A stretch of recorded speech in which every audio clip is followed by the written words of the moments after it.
तो बेटा एवोल्यूशन का मतलब होता है slow and gradual changes in flora and fauna. मतलब एक पौधा में एक चेंजेस आ रहा है, धीरे धीरे चेंजेस आ रहा है, वो पेड़ बन रहा है। फॉर एग्जाम्पल आपका अभी जो iOS एप्पल का पहले क्या था, 11, फिर 12 आया, फिर 13 प्रो आया, फिर 14 आया, फिर 15 आया, 16 आया, फिर लास्ट में 17 आ गया। ठीक है, तो यहाँ पे धीरे धीरे आप देखोगे कि टेक्नोलॉजी का एवोल्यूशन हो रहा है। Similarly there is slow and gradual changes in flora and fauna over a period of time. That's it, यही है ओवर पीरियड ऑफ टाइम या फिर ओवर मिलियंस ऑफ ईयर्स, क्योंकि फ्लोरा एंड फाउना एक जान में है ना, एक लिविंग थिंग है। So it will take some millions of years to gradually develop. ठीक है, अब आता है एवोल्यूशनरी बायोलॉजी। एवोल्यूशनरी बायोलॉजी मतलब होता है कि आप किसी चीज का स्टडी करोगे जो कि आपके हिस्ट्री से रिलेटेड है। मतलब स्टडी ऑफ हिस्ट्री, किसका history, life forms on earth. Study of history of life forms on बेटा अर्थ में, ऑन अर्थ। ठीक है, study of history of life forms on earth, उसी को हम लोग बोलते हैं इवोल्यूशनरी बायोलॉजी। ठीक है, इसको हम लोग क्या बोलेंगे, जिन बच्चों को नहीं समझ आया इसको हम लोग क्या बोलेंगे, एवोल्यूशनरी बायोलॉजी। ठीक है, रुको मैं ना इसको थोड़ा नीचे रख देती हूँ और इधर। ठीक है, evolution slow and gradual changes in flora and fauna over million of years, है ना। एवोल्यूशनरी बायोलॉजी का मतलब यही है, study of history of life forms on earth. ठीक है बेटा, क्लियर है, बच्चों को क्लियर होना चाहिए। ठीक है, ये एवोल्यूशनरी बायोलॉजी का मतलब हुआ। फिर उसके बाद आता है स्टेलर डिस्टेंस। स्टेलर डिस्टेंस जो होता है ना, उसे हम लोग लाइट ईयर्स में नापते हैं। ये वो डिस्टेंस है दो प्लैनेट्स के बीच का डिस्टेंस, दो स्टार्स के बीच का डिस्टेंस। समझ रहे हो, मतलब कितना ह्यूज डिस्टेंस है ये, तो इसे हम लोग लाइट ईयर्स में मेजर करते हैं। ठीक है, तो स्टेलर डिस्टेंस दैट इज, अगर आप मुझसे पूछोगे स्टेलर डिस्टेंस क्या है, स्टेलर डिस्टेंस है distance between two planet, stars, आपका जो भी है। ठीक है, सन और प्लैनेट वो भी हो सकता है, are measured in light year. ठीक है, इसको हम लोग किस में मेजर कर रहे हैं, मेजर इन लाइट ईयर में हम लोग इसे मेजर करते हैं। ठीक है, डिस्टेंस बिटवीन प्लैनेट हो गया बेटा, तो ओके, प्लैनेट, दो प्लैनेट के बीच का डिस्टेंस, स्टार्स के बीच का डिस्टेंस, इसको हम लोग नापते हैं लाइट ईयर्स में। ठीक है, क्लियर है बेटा। अच्छा, अब आता है बेटा कि हम लोग जब ये एक बार सुन लो, light year is the distance travel by light in 1 year in vacuum. जिनको लाइट ईयर नहीं पता, जिसका मतलब क्या है, लाइट ईयर होता है distance travel by light in 1 year, distance travelled bye light in 1 year. एक साल में कितना डिस्टेंस लाइट ने ट्रैवल किया।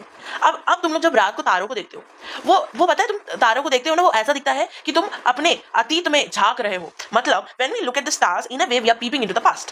ठीक है, when we look at the objects that are near to us, जो हमारे पास में रखे हुए ऑब्जेक्ट्स है, वो हमारा प्रेजेंट को दिखलाता है। Okay, so we are looking at the present. Okay, when we look at the star in a way we are peeping into the past, and when we look at the objects that are kept near to us, it is like we are looking at the present और we are at the present time. समझ गए बेटा। अब उसके बाद आता है origin of universe, बहुत इंपॉर्टेंट है। ठीक है, ये हमारा टॉपिक है आज का, यही है कि that is origin of universe. ठीक है, अब बेटा ध्यान से देखना, जो ओरिजिन ऑफ यूनिवर्स है ना बेटा, यहाँ पे यार ये तो ऑब्जेक्ट ही मेरा अलग बन गया। ठीक है, अब ओरिजिन ऑफ यूनिवर्स में आपको मैं बताती हूँ, ये देखना। ठीक है, पहले ये ओरिजिन ऑफ यूनिवर्स को एक्सप्लेन किसने किया, बिग बैंग थ्योरी ने। बिग बैंग थ्योरी ने आपका ओरिजिन ऑफ क्या यूनिवर्स को एक्सप्लेन किया। ठीक है, शॉर्ट समरी है, तो शॉर्ट तो नहीं रहेगा, ये वीडियो तो बड़ा ही होगा। और ये हुआ 13.8 मिलियन ईयर्स अगो। यूनिवर्स का एग्जिस्टेंस हुआ 13.8 मिलियन ईयर्स अगो। बहुत इंपॉर्टेंट है, आपको ये समझना पड़ेगा। ठीक है, अच्छा, अब बेटा ओरिजिन ऑफ यूनिवर्स आपका बिग बैंग थ्योरी से हुआ और दैट हैपेंड 13.8 मिलियन ईयर्स अगो। ठीक है, अच्छा, ये बेटा एक हॉट बॉल, ठीक है, आपको दिख रहा है, यस। सो बेटा इस हॉट बॉल में, ये हॉट बॉल में आपको क्या याद रखना है कि, ठीक है, ये सिंगुलैरिटी है, इसमें धीरे धीरे आपका प्रेशर बढ़ रहा है और धीरे धीरे टेम्परेचर भी बढ़ रहा है, and this is a hot ball. अब बेटा single large and huge explosion took place in space, and that explosion was unimaginable in physical terms में, ये अनइमेजिनेबल था, and space expanded in volume and various galaxies form. तो जो space था बेटा वो बहुत बड़ा एक्सपैंड हो गया, and it expanded in volume and various galaxies were form. अब यहाँ पे देखो, एक गैलेक्सी, दूसरा गैलेक्सी, तीसरा गैलेक्सी, ये तो मैंने अपने हाथ से बनाने की कोशिश की, तो मैंने 5 बनाया बेटा। बहुत अनइमेजिनेबल फिजिकल टर्म्स में आपका स्पेस एक्सपैंड हुआ वॉल्यूम में और बहुत सारे गैलेक्सी बने। उनमें से एक गैलेक्सी है हमारा मिल्की वे, हमारा आकाश गंगा। इसमें हमारा धरती है, मदर अर्थ है हमारा, और ये हमारा सोलर सिस्टम भी ऑक्यूपाई करता है। जो गैलेक्सी है वो एक क्लाउड है, गैसेस का, डस्ट का, प्लैनेट का, स्टार्स का, सोलर सिस्टम का। सो गैलेक्सी क्या है मुझे लगता है बहुत क्लियर है बेटा। अब जो हीलियम है और हाइड्रोजन गैस है वो जो फॉर्म हुए ना बेटा, वो कंडेंस हो गए, मतलब वो हार्ड हो गए अंडर द ग्रेविटेशन के एक्टिविटी के कारण। हाइड्रोजन और हीलियम जो फॉर्म हुआ वो बेटा हार्ड हो गया। अब हम लोग पढ़ते हैं ओरिजिन ऑफ द अर्थ। ठीक है, मेरे साथ साथ कॉपी में लिखो ताकि ना बेटा जल्दी याद होता है। ठीक है, चलो ओरिजिन ऑफ अर्थ ये हुआ बेटा 4.5 billion years ago. 4.5 billion years ago ये हमारा जो धरती था ना बेटा, एक स्पेक, एक बिंदु मात्र था, लेकिन ये अगेन वॉल्यूम में बड़ा, आपका कुछ ना कुछ डिफरेंसेस आए, वॉल्केनिक इरप्शन हुआ, आपका बड़ा सा धरती बन गया जिसमें तुम लोग रहते हो। तो ये it was just like a speck की तरह था, स्पेक मात्र था ये। ठीक है, ये एक स्पेक मात्र था बेटा और अचानक से ये वॉल्यूम में बढ़ गया। ठीक है, it was just like speck. ठीक है, जस्ट लाइक अ स्पेक। हम लोग इसको एनसीईआरटी में भी पढ़ेंगे। अच्छा, अब यहाँ पे ध्यान से देखो, स्पेक बनाने के लिए ये आपका धरती है, ठीक है, हरा कलर का। अब इस धरती में क्या हुआ ना, यहाँ पे आपका जो सरफेस का टेम्परेचर है वो टेम्परेचर कम है, लेकिन धरती के अंदर का टेम्परेचर ज़्यादा है। टेम्परेचर डिफरेंस के कारण वोल्केनिक इरप्शन हो जाता है। ठीक है, तो क्या है मैं लिख देती हूँ यहाँ तुम्हारे लिए। ये देखो सरफेस का, ये बाहर का सरफेस का टेम्परेचर, एक मिनट थोड़ा सा, सरफेस का जो टेम्परेचर है वो बेटा ज़्यादा कम है, और इनसाइड अर्थ वो जो टेम्परेचर है वो ज़्यादा है, due to difference in temperature difference होने के कारण क्या हो गया बेटा, आ गया ना तूफान, वॉल्केनिक इरप्शन। तूफान नहीं बेटा, तुम लोग तूफान लिख के आ जाओगे, वॉल्केनिक इरप्शन। ठीक है, अब तुम्हें इसको याद रखना है, क्या आ गया, वॉल्केनिक इरप्शंस आ गया। ठीक है, due to difference in temperature volcanic eruption हो गया। तो मैंने क्या बोला, ये बाहर का जो टेम्परेचर है वो ठंडा है, लेकिन अंदर का टेम्परेचर बहुत ज़्यादा है। तो इसके कारण क्या हुआ, डिफरेंस इन टेम्परेचर के कारण आपका हुआ बेटा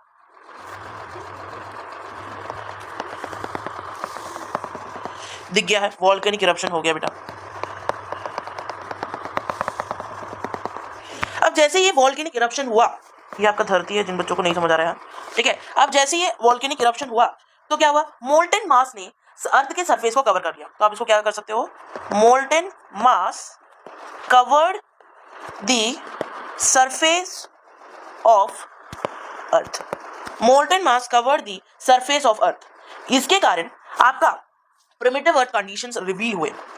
क्या कंडीशंस, अरे यार, प्रिमिटिव अर्थ के कंडीशंस वो क्या क्या है, रिड्यूसिंग आपका वो क्या बोलते हैं, ऑक्सीजन, रिड्यूसिंग ऑक्सीजन मतलब एटमॉस्फेयर ही बोल दो, हाइड्रोजन का वेपर, H2O का वेपर, ये सब आपको दिक्कतें इसमें दिखेंगी। तो क्या क्या है, पहले तो H2O का वेपर, फिर दूसरा CO2 बनने लगा, CH4 बनने लगा, फिर आपका NH3 बनने लगा।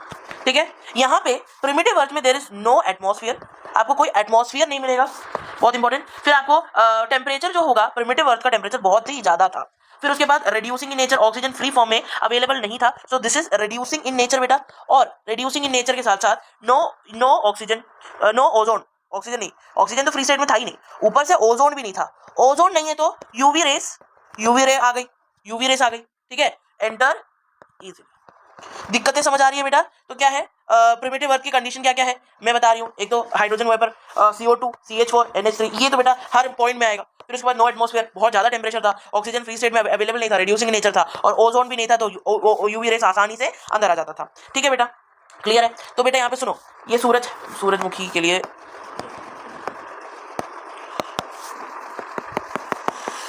आपके सूरज से आया UV rays, I hope it is दिख रहा है ना। चलो, आपका H2O यूवी रेस के आने के कारण नो ओजोन,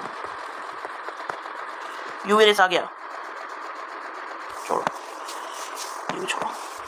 यूवी रेस आ गई, तो ये ब्रेक डाउन हुआ H2 प्लस O2 में। H2 जो है वो आप जानते हैं हल्का है, बीइंग लाइटर क्या हो गया, एस्केप कर गई। और ऑक्सीजन जो है फ्री स्टेट में अवेलेबल नहीं था, सो उसे हम लोग ने क्या बोल दिया, was not available in free form में अवेलेबल था नहीं, तो हमने इसको बोल दिया रिड्यूसिंग इन नेचर का था ये। तब क्या हुआ, ऑक्सीजन ने रिएक्ट कर लिया किसके साथ,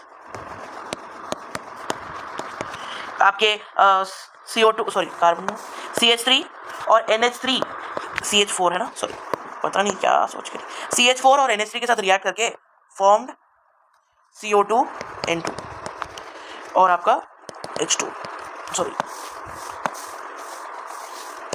ये बेटा इसने फॉर्म कर लिया, समझ गए। तो यूवी रेस आपका, तो जो यूवी रेस है वो आसानी से आ गया, पानी को बेटा ब्रेक डाउन कर गया H2 और O2 में। H2 जो है हल्का है, एस्केप आउट कर गया, और O2 जो है रिड्यूसिंग इन नेचर है, तो वो क्या करेगा, दूसरे के साथ रिएक्ट करके ऑक्सीजन, नाइट्रोजन, कार्बन डाइऑक्साइड, ये सब ऑक्सीजन रिएक्ट करके कार्बन डाइऑक्साइड N2 और H2O में फॉर्मेशन कर जाता है। ठीक है, इज दैट क्लियर। अब तो मेरी बात ये सुन लो, ये बात भी सुन लो, काम की चीज़ है, मैं तो बस काम की चीज़ें करती हूँ। अब ये H2O वेपर समझो, ये H2O वेपर क्या फॉर्म करता है, तुम जानते हो पानी की जो भाप है वो ऊपर उड़कर क्या, clouds, very good, clouds form करता है। और क्लाउड क्या फॉर्म करेगा, क्लाउड क्या करता है बेटा, प्रोसेस ऑफ कंडेंसेशन, कंडेंसेशन का प्रोसेस को फॉलो करता है। और कंडेंसेशन आप जानते हैं बारिश करवाता है, तो धरती थोड़ा, टेम्परेचर ऑफ अर्थ थोड़ा घट जाता है। और कंडेंसेशन होने के बाद जब बादल कंप्लीटली फॉर्म हो गए, आपका होता है रेनफॉल। रेनफॉल होने के कारण आपके जो गड्ढे थे, फिल्ड द डिप्रेशन, इतने छोटे छोटे गड्ढे थे ना, उसको भर दिया, फिल्ड द डिप्रेशन। डिप्रेशन मतलब गड्ढा, पिट, फिल्ड द डिप्रेशन और द पिट्स, पिट्स को भर दिया। और इसके कारण आप क्या देख पा रहे हैं, मेड या formed the oceans that we see today. और इसके कारण हमारे महासागर बन गए। ठीक है, समझ गए क्या हुआ। वाटर वेपर, यहाँ पे देखो, वाटर वेपर आपका क्लाउड्स बनाया, क्लाउड्स ने कंडेंसेशन करा, कंडेंसेशन के कारण टेम्परेचर घटा, फिर कंडेंसेशन के बाद आपका रेनफॉल होता है, रेनफॉल के कारण डिप्रेशंस को भर दिया पानी से, और इसके कारण हमारे ओशंस जो हम लोग आज देखते हैं वो बन गया। तो यहाँ पे अगर मैं थोड़ा सा डिपिक्ट करूँ इमेज को, बहुत मुश्किल काम है मेरे लिए, बट चलो, ये आपका क्लाउड्स है। अब ये समझो कैसे, H2O के वेपर से, ये देखो समझ लो, H2O के वेपर से आपके क्लाउड्स बन गए बेटा। जो नहीं समझ आ रहा है इनको मैं लिख देती हूँ, क्लाउड्स। ठीक है, अब यहाँ पे क्या होगा, कंडेंसेशन होगा, कंडेंसेशन होने के कारण क्या हो गया, रेनफॉल हो गया। ठीक है, रेनफॉल रेनफॉल रेनफॉल रेनफॉल, ठीक है, यहाँ पे क्या हो रहा है बेटा, बारिश हो रहा है, रेनफॉल हो गया। रेनफॉल हो गया तो जो गड्ढे हैं, जो गड्ढे हैं ना, वो किससे भर गए, पानी से, पिट्स, गड्ढे, उसको आपने, उसको ना मुझे करना पड़ेगा छोटा, नहीं तो ये कॉन्सेंट्रेशन को बढ़ाती हूँ, थिकनेस को कम करती हूँ, दैट इज, उसको आपने बना दिया बेटा आपके महासागर।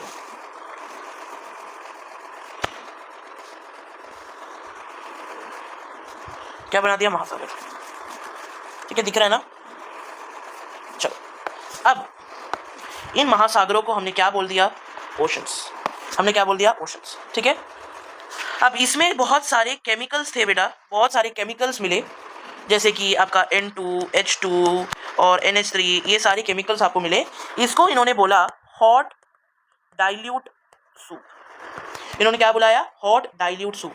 और इसको हमारे हेल्डेन जी ने यूज़ किया। हेल्डेन कौन है, आप तो अब जान लेंगे। ठीक है, अच्छा, फिर उसके बाद आता है life appeared, very important point, आपसे NCERT में भी लिखा है कि जो लाइफ है वो अपीयर हो गया, अपीयर्ड आफ्टर 500 मिलियन ईयर्स अगो।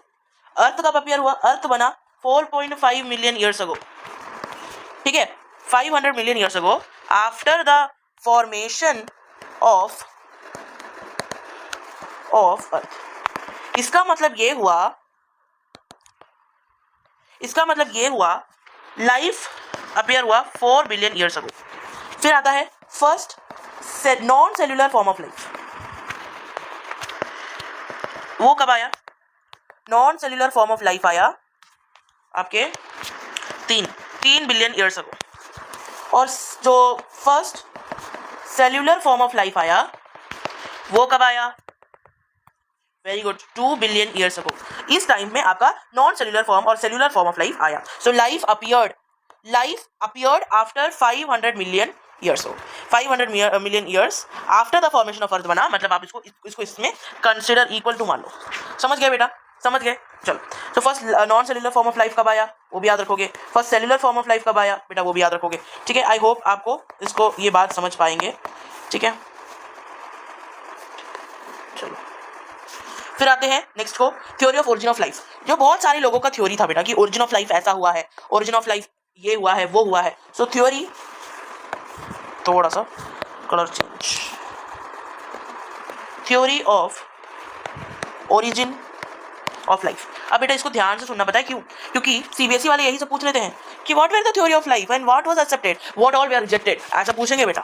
और फिर मत बोलना कि मैम ने नहीं बताया, हाँ मैं तो सब बता दूँ। चलो पहला थ्योरी है थ्योरी ऑफ स्पेशल क्रिएशन।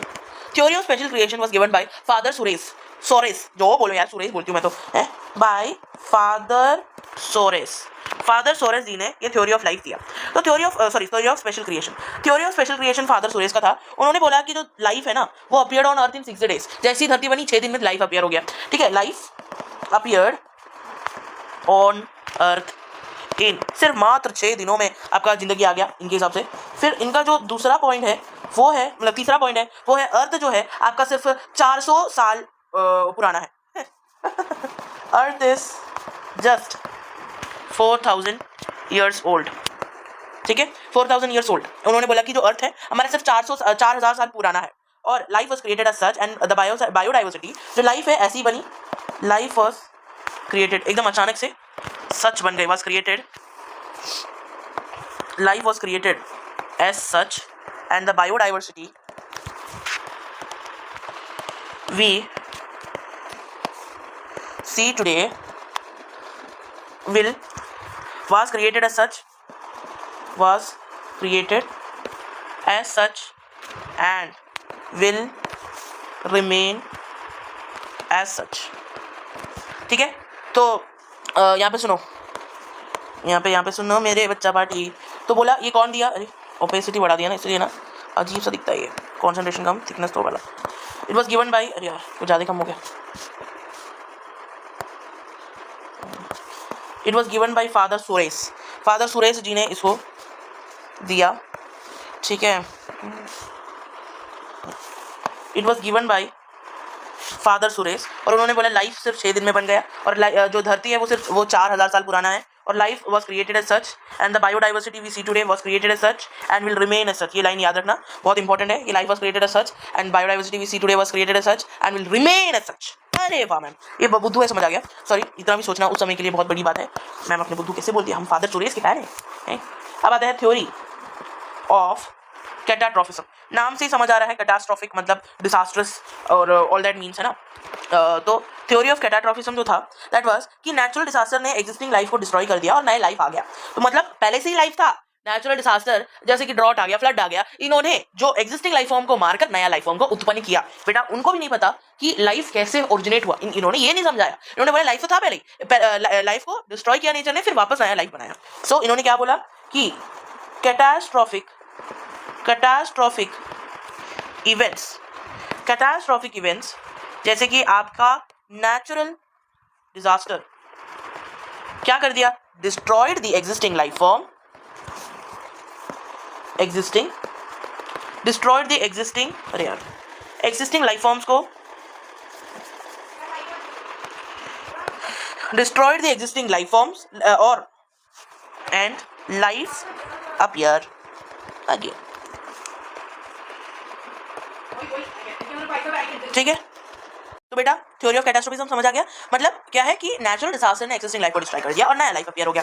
फिर तीसरा जो थ्योरी है वो है एक्स्ट्रा टेरेस्ट्रियल थ्योरी और कॉस्मिक थ्योरी और theory of panspermia. Extra terrestrial, अरे वाह मैम नाम बढ़िया है तो शायद काम भी बढ़िया है। एक्स्ट्रा टेरेस्ट्रियल थ्योरी, स्पेलिंग थोड़ा गलत है लेकिन मैं इसको कैसे सुधारूँ, रुको बेटा जी रुको। टेरेस्ट्रियल अब again I think that is correct है ना। एक्स्ट्रा टेरेस्ट्रियल थ्योरी, इसका दूसरा नाम है कॉस्मिक थ्योरी, कॉस्मोजोइक थ्योरी या फिर बेटा थ्योरी ऑफ पैंसपर्मिया से मैं हमेशा वो याद रखती थी, ठीक है। Cosmozoic theory MOZO cosmozoic theory, और बेटा इसका दूसरा नाम है थ्योरी ऑफ पैंसपर्मिया। इसको पता है लोग मानते हैं इसको कि शायद ये सही है, ठीक है। सो एक्स्ट्रा टेरेस्ट्रियल थ्योरी, दूसरा नाम है कॉस्मिक थ्योरी, तीसरा नाम है थ्योरी ऑफ पैंसपर्मिया। ये तीनों एक ही है, ठीक है। इसका मतलब क्या है बेटा जी, ध्यान से देखेंगे आप तभी आपको समझ आएगा। तो थ्योरी ऑफ पैंसपर्मिया या फिर कॉस्मोजोइक थ्योरी या फिर टेरेस्ट्रियल थ्योरी, ये तो बेटा मैंने तुम लोग को ऑलरेडी एक्सप्लेन कर दिया ये वाला extra terrestrial theory, cosmozoic theory, theory of panspermia, ये पूरा आपका एक्सप्लेन हो चुका है। अब आता है थ्योरी ऑफ एबायोजेनेसिस, मतलब एब्सेंस से लाइफ जनरेशन करना। नॉन लिविंग से आप लाइफ को जनरेट करने की कोशिश करेंगे। अंडरस्टूड? मतलब आपने कुछ पत्थर लिया, पत्थर से आपने लाइफ जनरेट कर दिया, ऐसा। तो ये बोलने का कारण क्या है? कुछ साइंटिस्ट ने बोला कि एक बंद कमरे में मैंने अपना पसीना वाला शर्ट को I one of the scientist tried this experiment where he put his sweaty shirt into a room with grains चारा, ठीक है, इन दोनों को डाल दिया और थोड़ी देर के बाद देखा ही observed rat coming out of it. तो जो रैट है वो स्पॉन्टेनियसली जनरेट हो गया, उनका मानना है, but this is actually not the truth, है ना। अब यहाँ पे देखो, ये नाइल रिवर आप जानते हैं, which is the longest river, and the surrounding mud, यहाँ पे देखो ये मड में सनराइज गिरा और इवेंचुअली आपके एम्फीबियंस और रेप्टाइल्स का उत्पन्न हो गया बेटा, ठीक है। ये एक अदर एक्सेप्शन है। सो ये सब जो रिएक्शन है आपको ये ध्यान रखना है, ये स्पॉन्टेनियस बोला जा रहा है, ठीक है, दिस वन एंड ये वाला, ठीक है बेटा। चलो फिर उसके बाद बायोजेनेसिस, मतलब लाइफ से लाइफ को जनरेट करना, समझ गए। सो लिविंग से जनरेशन करना, फॉर एग्जांपल ये हमारा experiment was given by Pasteur, okay. So this is an example of Pasteur experiment, Pasteur का एक्सपेरिमेंट है और ये आपको याद रखना बहुत जरूरी है। पास्चर का एक्सपेरिमेंट है बेटा ये, ठीक है। पास्चर का एक्सपेरिमेंट है, उन्होंने क्या किया, परफॉर्म दिस एक्सपेरिमेंट विद, इसको बोला गया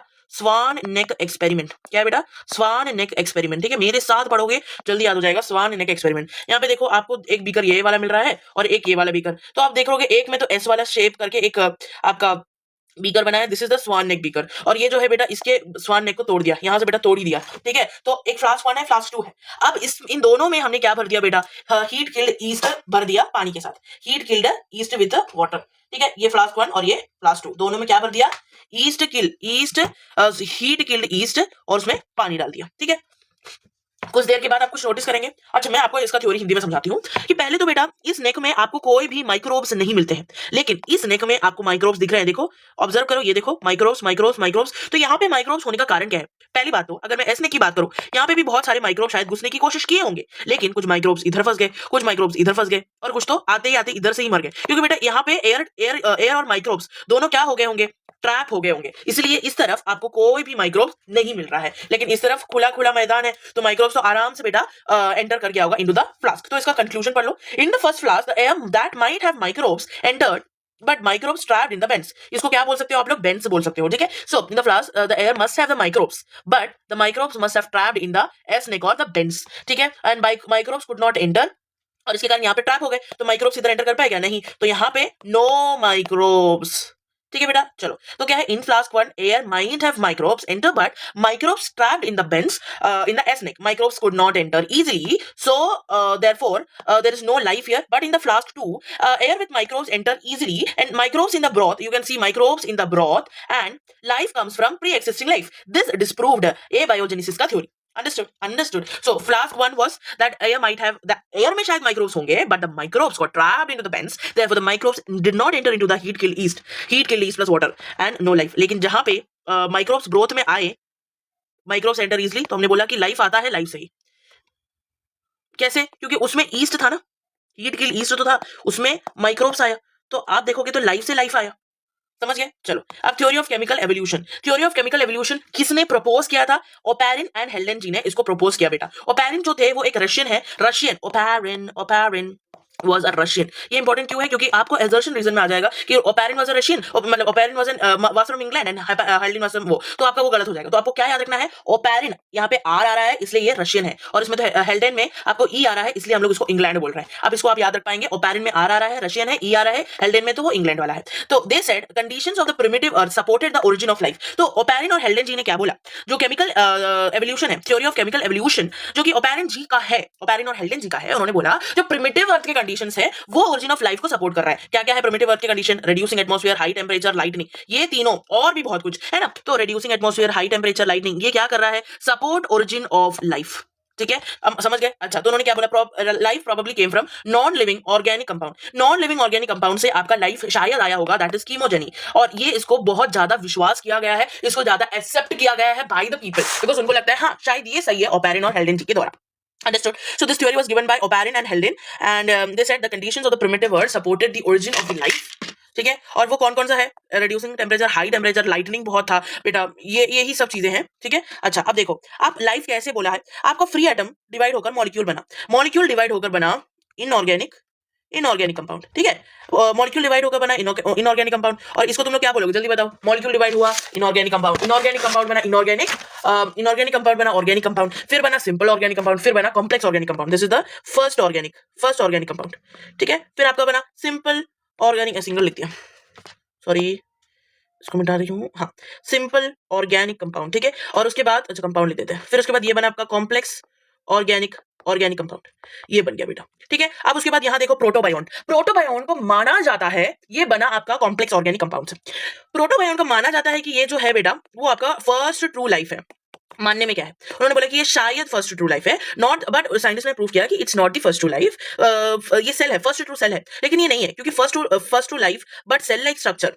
फर्स्ट ट्रू सेल है लेकिन ये फर्स्ट ट्रू लाइफ नहीं है, लेकिन ये एक सेल लाइक स्ट्रक्चर है, और scientist made these in lab, और इसको लैब में बनाया to show it experimentally microsphere और कॉजरवर्ड्स, ठीक है। क्या क्या है, माइक्रोस्फीयर्स और कॉजरवर्ड्स, ठीक है, ठीक है बेटा, ये बेटा आपको याद रखना है, ठीक है। ये फर्स्ट ट्रू सेल है लेकिन फर्स्ट ट्रू लाइफ नहीं, ये सेल की तरह दिखता है, इसको साइंटिस्ट ने अपने लैब में बनाया और एक्सपेरिमेंटली दिखाने के लिए कि सेल कैसे दिखता है, तो इसका एग्जांपल माइक्रोस्फीयर और कॉजरवर्ड्स, अंडरस्टैंडेबल, ठीक है। तो फर्स्ट लाइफ, अब आपको याद रखना है जो आपका फर्स्ट लाइफ आया है ना बेटा, जो आपका फर्स्ट लाइफ आया है वो आपका फर्स्ट ऑफ ऑल थोड़ा सा मेरे को थिकनेस चाहिए, इसमें सिंगल सेल है, ये बहुत ज्यादा ही, ये क्या है, फर्स्ट ऑफ ऑल ये सिंगल सेल्ड है। फिर सेकंड ऑफ ऑल शायद ये वाटर से आया है, life came from, first life came in water, and experimental proof of, अब उसके बाद जो एक्सपेरिमेंटल प्रूफ है, एक्सपेरिमेंटल प्रूफ किसका बेटा, experimental proof of chemical evolution किसने दिया, experimental proof of chemical evolution was given bye Miller and Urey ji ने इसका एक्सपेरिमेंटल प्रूफ दिया। अब मिलर और उरे कौन है, ये है अमेरिकन साइंटिस्ट, कौन है बेटा, ये है आपके अमेरिकन साइंटिस्ट, मिलर की बात कर रही हूँ, ठीक है।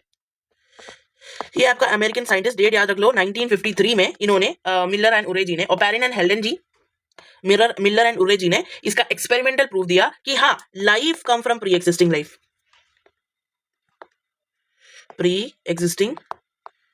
ठीक है, क्लियर बेटा, ये समझ आ गया। अच्छा, अब उसके बाद आता है, ध्यान से देखना, मिलर एंड उरे जी ने दिया, अब इसका मेरे को डायग्राम बनाना है, ठीक है। तो डायग्राम बनाती हूँ और फिर आपको दिखाती हूँ। तो बेटा डायग्राम बना दिया है मैंने। अच्छा, अब यहाँ पे बेटा देखो, ये डायग्राम आपको बनाना है, ठीक है, ट्राई करना है क्योंकि एग्जाम में शायद आ जाए, है ना। अच्छा, अब उसके बाद इधर देखो, मेरे को पहले से डाल देना था पर चलो ठीक है। अच्छा, मुझे ना थोड़ा सा, हाँ, अब यहाँ पे देखो, इधर देखो, ठीक है। अब यहाँ से ये पानी बेटा ऊपर जा रहा है, ठीक है, यहाँ पे लगाया है वैक्यूम पंप, ठीक है, यहाँ पे वैक्यूम पंप है, थोड़ा पेन थोड़ा टाइट, वैक्यूम पंप है, ये इधर से पानी जा रहा है, ठीक है, इसको छोटा करते हैं थोड़ा सा, ये देखो ऐसे ऐसे ऐसे ऐसे ऐसे ऐसे जा रहा है, और ये कहाँ पहुंच गया बेटा, इधर पहुंच गया। यहाँ पे बेटा इसको दिया जाता है शॉक, मतलब ये देखो, ठीक है, लाइटनिंग, आप इसको पूरा कंडीशन प्रोवाइड कर रहे हो, कंडीशंस किसका बेटा, ऑफ प्रिमिटिव अर्थ, इससे प्रोवाइड कर रहे हो। पहले ये आपको समझना जरूरी है, इसलिए मैंने इसको ऐसा लिख दिया, ठीक है। अच्छा, ये जो है ये है आपका इलेक्ट्रोड्स, जिनको नहीं समझ आ रहा है इसको बोलोगे आप इलेक्ट्रोड्स, ठीक है। अब इस इलेक्ट्रोड में क्या है, ये आपका बोलेंगे इसको हम लोग स्पार्क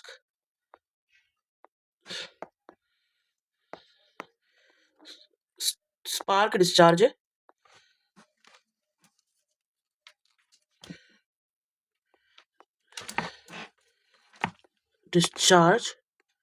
ट्यूब, इसको हम लोग बोलेंगे स्पार्क डिस्चार्ज ट्यूब। ये मेंटेन्ड है कितने डिग्री सेल्सियस में, ये मेंटेन्ड है 800 डिग्री सेल्सियस में मेंटेन्ड है, ये आप याद रखोगे। और दूसरा, आप इसमें जो वोल्टेज प्रोवाइड कर रहे हो वो है 75,000 वोल्टेज आप इसमें प्रोवाइड कर रहे हैं। 75,000 इसमें आप क्या प्रोवाइड कर रहे हैं, वोल्टेज प्रोवाइड कर रहे हैं। इसमें क्या क्या बन रहा है, दैट इज वेरी इंपॉर्टेंट, पता है, ये सीबीएसई का पीवाईक्यू है, ठीक है बेटा।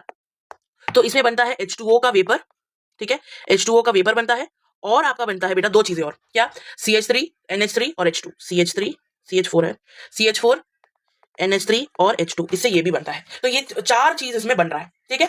अब उसके बाद यहाँ पे ध्यान रखो कि क्या बोलते हैं, स्पार्क डिस्चार्ज ट्यूब नहीं बोलेंगे, इसको क्या बोलेंगे, स्पार्क डिस्चार्ज चेंबर बोल दो, ठीक है, इसको क्या बोल दो, स्पार्क डिस्चार्ज चेंबर, ठीक है, इसको क्या बोलेंगे बेटा, स्पार्क डिस्चार्ज चेंबर। अब ये जो है इसको हम लोग बोलते हैं कंडेंसर, क्या बोलते हैं बेटा, कंडेंसर का काम क्या है, ठंडा करता है पानी को, so water in water out, ये यहाँ पे आपका जो होता है वो वाटर आउट होता है, वाटर आउट, और इस तरफ है आपका वाटर इन, वाटर इन। ठीक है, समझ गए बेटा, समझ गए, बहुत क्लियर है। अब इसके बाद इधर जो आपको दिख रहा है वो है आपका वाटर ट्रैप्ड। इस जगह पे आपका पानी ट्रैप्ड है। ये स्पार्क डिस्चार्ज ट्यूब, यहाँ पे पूरा डिटेल में समझ लो।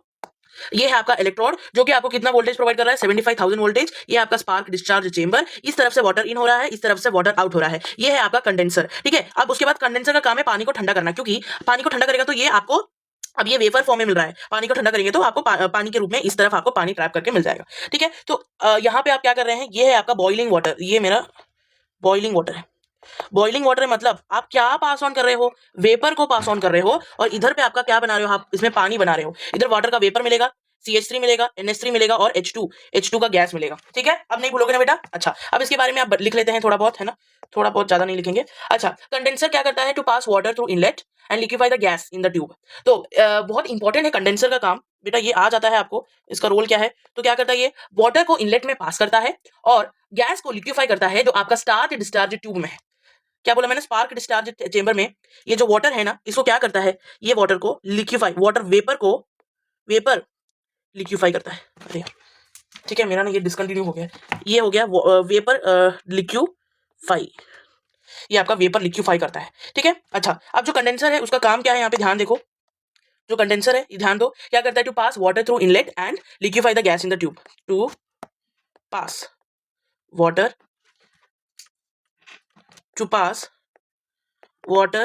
through inlet and liquefy the vapor in the tube। ठीक है, तो बेटा जिनको नहीं समझ आया एक और बार मैं बताती हूँ। कंडेंसर ये आपका यहाँ पे कंटिन्यू हो रहा है। ठीक है, इधर देखो, यहाँ पे 2 लाइन चेंबर जुड़ा हुआ है। ठीक है, और ये वापस कंटिन्यू हो रहा है, इतना तो तुम समझ ही गए होगे। ठीक है, अच्छा, अब यहाँ पे ध्यान रखो, इस तरफ आप पानी को वाटर आउट कर रहे हो और इस तरफ आप वाटर को इन कर रहे हो। मतलब क्या है, इस तरफ आप क्या डाल रहे हो, इस तरफ आप पानी डाल, यहाँ से पानी जा रहा है, और इस तरफ पानी क्यों डाल रहा है, वाटर इनलेट एंड ये करता है, यहाँ पे जो वेपर है ये वेपर को लिक्विफाई कर देता है। ठीक है, ठीक है बेटा, समझ गए, एकदम क्लियर हो गया, एकदम डायग्राम अब और समझ आ गया। To pass water through inlet and liquefy the gas in the tube या वेपर इन द ट्यूब, समझ गए। अच्छा, फिर उसके बाद आपसे पूछ सकता है, वो भी मैं बता देती हूँ, वाटर ट्रैप। अब यहाँ पे मैंने बोला इधर वाटर ट्रैप हो रहा है, ये वाटर ट्रैप करके हमें क्या मिला, ये वाटर ट्रैप 18 दिन के एक्सपेरिमेंट के बाद, आफ्टर 18 डेज ऑफ एक्सपेरिमेंट, इसमें हमें amino acid like glycine, valine और एस्पार्टिक एसिड मिला। ठीक है, तो आपको याद रखना है कि इन वाटर ट्रैप्ड में आफ्टर 18 days of experiment,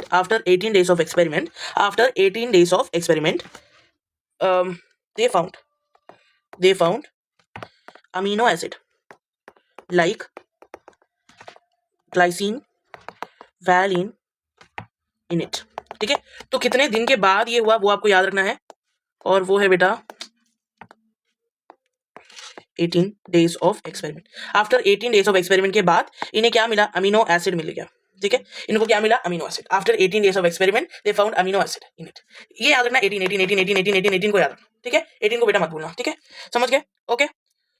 अब उसके बाद वाटर ट्रैप की तो बात कर लिया, मेरे को एक और बात करना है कि आपको ये याद रखना है, कुछ साइंटिस्ट ने वो use different combination of gases और दूसरे कॉम्बिनेशन ऑफ गैसेस जैसे कि उन्होंने यूज किया, तो इसमें शायद उन्होंने प्रोटीन का सोर्स लिया होगा, लेकिन कुछ साइंटिस्टों ने याद रखना कि कोई और गैस लिया होगा, और सोर्स ऑफ गैस लिया होगा, तो उन्हें फैट के पिगमेंट्स भी मिले, नाइट्रोजन बेसिस मिला, विटामिन, ऐसा कुछ ना कुछ मिला है उसमें, नॉट ओनली विटामिन। तो इस वाटर ट्रैप्ड में बहुत क्या है सिग्निफिकेंस है। वाटर इनलेट में कंडेंसर का काम याद रखना कि वाटर को पास करता है इनलेट में और उसको लिक्विफाई करता है इन द ट्यूब में। अब उसके बाद एवोल्यूशन की थ्योरीज को पढ़ लेते हैं, थ्योरीज ऑफ एवोल्यूशन। ठीक है बेटा, अभी तक मुझे लगता है बोर तो नहीं लगा होगा, मैं वैसे इतना फास्ट की हूँ, आपको स्लो करना है तो 0.5 में देख लेना, यूट्यूब का वो उसमें वो भी ऑप्शन है। ठीक है, ओके। सो लेमार्किज्म एक है जिसको हम लोग कवर करने वाले हैं, ऑब्वियसली लेमार्किज्म को कवर करेंगे बेटा। फिर हम लोग कवर करने वाले हैं डार्विनिज्म। ठीक है, डार्विनिज्म क्या है वो भी मैं बताऊंगी। ठीक है, फिर हम लोग कवर करेंगे म्यूटेशन थ्योरी, बहुत इंपॉर्टेंट है म्यूटेशन थ्योरी, इसको बेटा मिस नहीं करना। फिर हम लोग कवर करने वाले हैं मॉडर्न सिंथेटिक थ्योरी। ठीक है, एंड में ऑब्वियसली आप पढ़ चुके होंगे, बट एक रिवीजन वीडियो है तो आप और उसको स्पीड में देख सकते हो। ठीक है, अच्छा, पहले करते हैं लेमार्क की थ्योरी। बेटा जो लेमार्क की थ्योरी है उसको उन्होंने उस थ्योरी को दूसरा नाम भी दिया कि it is also use and disuse वाला थ्योरी, और ये इनहेरिटेंस ऑफ एक्वायर्ड कैरेक्टर्स का थ्योरी है। तो 3 नाम था, एक तो बेटा तुम उसको लेमार्किज्म के नाम से भी जान सकते हो। ठीक है, लेमार्किज्म बोल दो इसे, या फिर बोल दो theory of use and disuse. क्यों बेटा, अभी याद आएगा, समझ आएगा, याद भी आ जाएगा। Theory of use and disuse. और तीसरा नाम है आपका theory of inheritance of acquired characters, क्योंकि ये भी इनके बारे में भी बात कर रहे हैं। बिफोर जेनेटिक्स के बारे में पढ़ाई होने से पहले इन्होंने ये सब बोल दिया था, और कुछ लोग उसका विरोध भी किए, वो भी पढ़ेंगे। अब लेमार्क ने बोला कि organism have inner vital force, एक ऐसा इनर वाइटल फोर्स है जो कि उन्हें अनेबल करता है कि डेवलप करना एक नया ऑर्गन या फिर अपने ही ऑर्गन को मॉडिफाई करने का काम वो कर सकते हैं। ठीक है, so organism have inner vital force, organism have inner vital force that enable them to do either develop an organ, that enable them to either develop an organ, एक organ को develop कर दो, या फिर modify कर दो, modify the existing one को modify कर दो। ठीक है, यहाँ तक क्लियर है? यहाँ तक क्लियर है? ये इसको ना पिंक एकदम अजीब सा लग रहा है, इसको हम लोग कलर दे देते हैं बेटा, है ना? ठीक है, तो आपको याद रखना है कि ऑर्गेनिज्म के पास इनर वाइटल फोर्स, उन्होंने बोला कि organism have inner vital force that enable them to develop a new organ और मॉडिफाई द एक्जिस्टिंग वन। बहुत इंपॉर्टेंट पॉइंट है, लेमार्किज्म का पॉइंट्स आने लिखने आता है बेटा, तो बेटा ध्यान से पढ़ लो, लिखने आएगा तो इसमें और क्या है, एक बात यहाँ पे याद रखना है, इनर वाइटल फोर्स, और याद रखना है कि ये इनर वाइटल फोर्स से आप एक ऑर्गन को डेवलप कर सकते हो, एक मिनट, एक ऑर्गन को आप डेवलप कर सकते हो या फिर मॉडिफाई कर सकते हो एक्जिस्टिंग वन को, दैट्स इट। ये तो बेटा चुटकियों की बात है, तुम लोग तो याद कर लोगे। फिर उसके बाद दूसरा पॉइंट उन्होंने बोला कि change in environmental forces the animal to do so. अगर एनवायरमेंट में चेंजेस आता है, एनवायरमेंट में चेंज आने पर, उन्होंने बोला कि एनवायरमेंट में चेंजेस आने पर फोर्सेस एनिमल को फोर्स करते हैं टू डू सो, इसको करने के लिए। एक इनर वाइटल फोर्स है, अब इनर वाइटल फोर्स जाग गया और बोलेगा अरे तुम मुझे नया ऑर्गन चाहिए, इससे लड़ने के लिए मुझे नया ऑर्गन चाहिए, so develop a new organ और मॉडिफाई द एक्जिस्टिंग वन, या फिर change in environment forces animal to do so. फिर उसके बाद तीसरा पॉइंट हमारा यूज एंड डिसयूज को भी हम लोग याद करते हैं कि उन्होंने बोला कि ऑर्गेनिज्म में जो ऑर्गन्स है ना, organs that are more used will be more developed and organs that are not at all used will disappear। तो तुम क्या बोल सकते हो, that are used more will develop more and that are not used will disappear। समझे? मतलब for example आपने अपना हाथ अपना बिल्कुल यूज नहीं कर रहे हो, तो बोलता है कि हाथ अगर तुम बिल्कुल नहीं यूज कर रहे हो तो तुम्हारा हाथ क्या हो जाएगा, डिसअपियर हो जाएगा।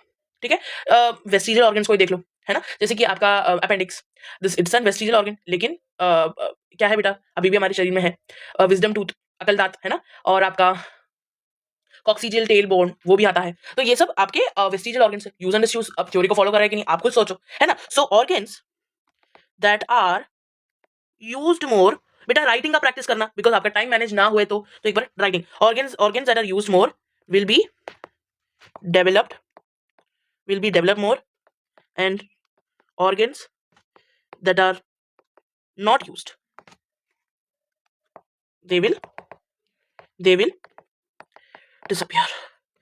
disappear। theory of use and disuse। फिर उसके बाद चौथा, characters acquired during the lifetime are also passed on to next generation। उन्होंने बोला कि जो कैरेक्टर आपने, फॉर एग्जांपल आपके पास कैसे याद रखा हूँ, कोलेस्ट्रॉल, बीपी, ये कैरेक्टर नहीं है। फॉर एग्जांपल आपके आंखें दबे हुए हैं, तो वो आंखें दबे हुए शायद आपके पर पोतों में भी आ जाए। So the characters acquired in the lifestyle, क्या है, lifetime, characters acquired in the lifetime are passed on to the next generation. ठीक है, ओके, सो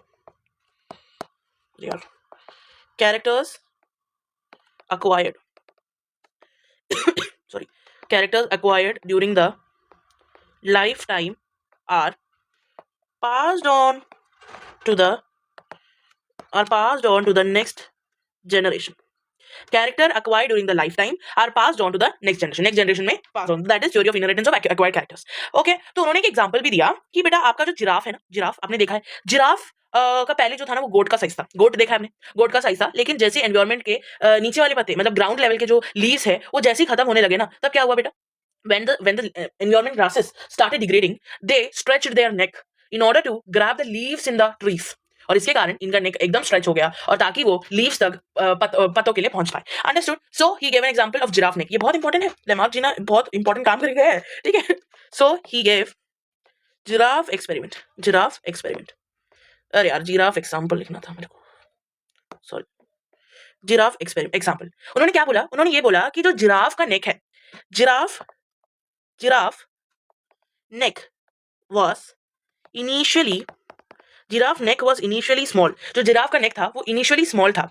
ठीक है, फिर इनिशियली फेड ऑन, ये फिर ये ग्रासेस को खाते थे on small trees and later when had to feed on leaves of tall tree, they stretched their neck, elongated neck. ठीक है, इसको आप याद रखोगे लाइन टू लाइन. तो जिराफ का एग्जांपल दिया. ये giraffe neck was initially small size and they initially fed on leaves of small trees or grasses, but later when all the grasses were gone, they started to stretch their neck to reach the tall trees. ठीक है, इतना बड़ा लिखोगे बेटा, कौन examiner mark cut करेगा? मैंने इतना अच्छा से समझा दिया है, फुल मार्क्स मिल जाएगा. ठीक है, अच्छा. फिर उसके बाद आता है theory of germ plasm. Germ plasm का थ्योरी किसने दिया है? बहुत इंपॉर्टेंट है, बहुत ही ज्यादा. ठीक है, तो theory of germ plasm NEET के पॉइंट ऑफ व्यू में बहुत, सीबीएसई में भी आ जाता है. तो जर्म प्लाज्म में आपका it was given by Weismann. कौन दिया बेटा? इस बंदे का नाम याद रखो. It was given by Weismann. Weismann ji ने इस थ्योरी को दिया. Disprove the theory of inheritance, और इसने डिस्प्रूव कर दिया, disproved the theory of inheritance की थ्योरी को इन्होंने डिसअप्रूव कर दिया. भाई मैंने ऐसा लिखा कि उसने भी इसको ऐसे ही रिकॉग्नाइज किया. ठीक है, disproved the theory of inheritance acquired character, inheritance of acquired characters. ठीक है भाई साहब, मेरी हैंडराइटिंग इतना लग रहा है कि उसको सर्कल समझ आ गया मेरे सॉफ्टवेयर को है. तो disprove the theory of inheritance of acquired characters. अब उन्होंने क्या किया ना, उन्होंने क्या किया कि चूहे का जो टेल है ना बेटा, चूहे के टेल को उन्होंने 22 जनरेशन तक काटा, बच्चा हुआ, फिर उनका टेल काटा, फिर उनका, तो उन्होंने देखा कि 22 जनरेशन तक अभी तक वो टेल ऐसा कोई भी नहीं हुआ कि जो नया माउस पैदा हुआ, जो when the new mice was born, he found every time he found the tail. So उन्होंने बोला कि ऐसा कुछ नहीं है जो तुम्हारे पेरेंट को जो होगा वो बच्चों को पास ऑन होगा. उन्होंने विसमैन जी ने जर्म प्लाज्म के थ्योरी से इसको डिसअप्रूव कर दिया. ठीक है, फिर स्टडीज ने बताया, वो क्या बताया तुम लोग कमेंट में बताओ. He cut the tail of mice up to 22 generation. 22 generation तक उन्होंने माइस के टेल को काटा. He cut the tail of mice for 22 generation. Still appear after, अरे यार, after every, still appear after every generation. ठीक है, फिर भी वो क्या हो रहा था? अपीयर हो रहा था. तो विसमैन जी ने थ्योरी ऑफ इनहेरिटेंस को क्या किया बेटा? थ्योरी ऑफ इनहेरिटेंस को डिस्प्रूव किया. He cut the tail of mice up to 22 generation, but still every time the mice born with tail appeared. ठीक है, तो क्योंकि he made changes in the somatic cell. ठीक है, सोमैटिक सेल में उन्होंने चेंजेस बनाया, तो उसमें कोई चेंजेस नहीं आता है. तो ये जो साइंस है शायद आप लोगों ने कमेंट कर दिया होगा, but the science is that cell आपके दो टाइप्स के होते हैं. एक होता है बेटा सोमैटिक सेल और एक होता है जर्म सेल. ठीक है, ये दो सेल होते हैं. अब आपको ये याद रखना है कि अगर आपने चेंजेस जर्म सेल में किए हैं तो वो नेक्स्ट जनरेशन, तो changes in germ cell will pass on to next generation. अगर आपने जर्म सेल में चेंजेस कराया है, तो वो नेक्स्ट जनरेशन में पास ऑन हो जाएगा. ठीक है, क्लियर है? Changes in the germ cell will pass on to the next generation. But ये इन्होंने चेंजेस, कटिंग ऑफ टेल आपका सोमैटिक सेल है तो नो चेंज. तो यहां पे लिख दो बेटा नो चेंज, इसमें चेंज अपीयर. ठीक है, क्लियर? समझ गए? जर्म सेल कैसे याद रखोगे यार? जर्म सोमैटिक नहीं, जर्म में चेंज आएगा, ऐसा याद कुछ कर लो बेटा, है ना, क्योंकि तुम भूल जाओगे तो शायद सीबीएसई आपसे रीजन पूछे, है ना. तो विसमैन जी को ऐसा क्यों उन्होंने डिसअप्रूव कर दिया? इवन दो आप क्या सपोर्ट कर रहे हो कि नहीं, तो आप बोलोगे disapprove because he made changes in the somatic cell that does not pass on to the next generation. ठीक है, ऐसा लिख दोगे. ठीक है, तो theory of germ plasm is, I guess it is clear. अब उसके बाद आता है डार्विनिज्म, है ना. Darwinism I promised. Okay, Darwinism का थ्योरी आपके चार्ल्स डार्विन जी ने दिया. और ये जो है ना एक नेचुरलिस्ट है. एंड लेमार्क जी जो थे, कहाँ गए यार, लेमार्क के बारे में बताया नहीं मैंने. जो लेमार्क जी थे वो आपको याद रखना है, ये एक फ्रेंच नेचुरलिस्ट है. ठीक है, और आपके जो डार्विन जी है वो आपके एक ब्रिटिश नेचुरलिस्ट है. ठीक है, समझ गए? ये आपके एक ब्रिटिश नेचुरलिस्ट है, that is more core important. ठीक है, ब्रिटिश नेचुरलिस्ट. तो आपका ना, ये मेरे को समझाने के लिए आपको दो साइंटिस्ट को पहचानना पड़ेगा. एक साइंटिस्ट है आपका डार्विन जी, और दूसरे साइंटिस्ट है, एक साइंटिस्ट डार्विन जी और दूसरे साइंटिस्ट है एल्फ्रेड रसेल वेलेस. ये भाई मेरे पास स्टार मार्क करने वाला ऑप्शन है तो मैं स्टार मार्क कर देती हूँ. स्टार मार्क है नहीं यार मेरे पास, क्या करूँ मैं? इंपॉर्टेंट के लिए जब बद्दी चला दो. हाँ, इंपॉर्टेंट है ये. ठीक है, एल्फ्रेड रसेल वालेस जी, और इन दोनों का कहानी बहुत सिमिलर है, और इसके कारण हम लोगों ने नेचुरल सिलेक्शन की थ्योरी को मानने लगे हम लोग.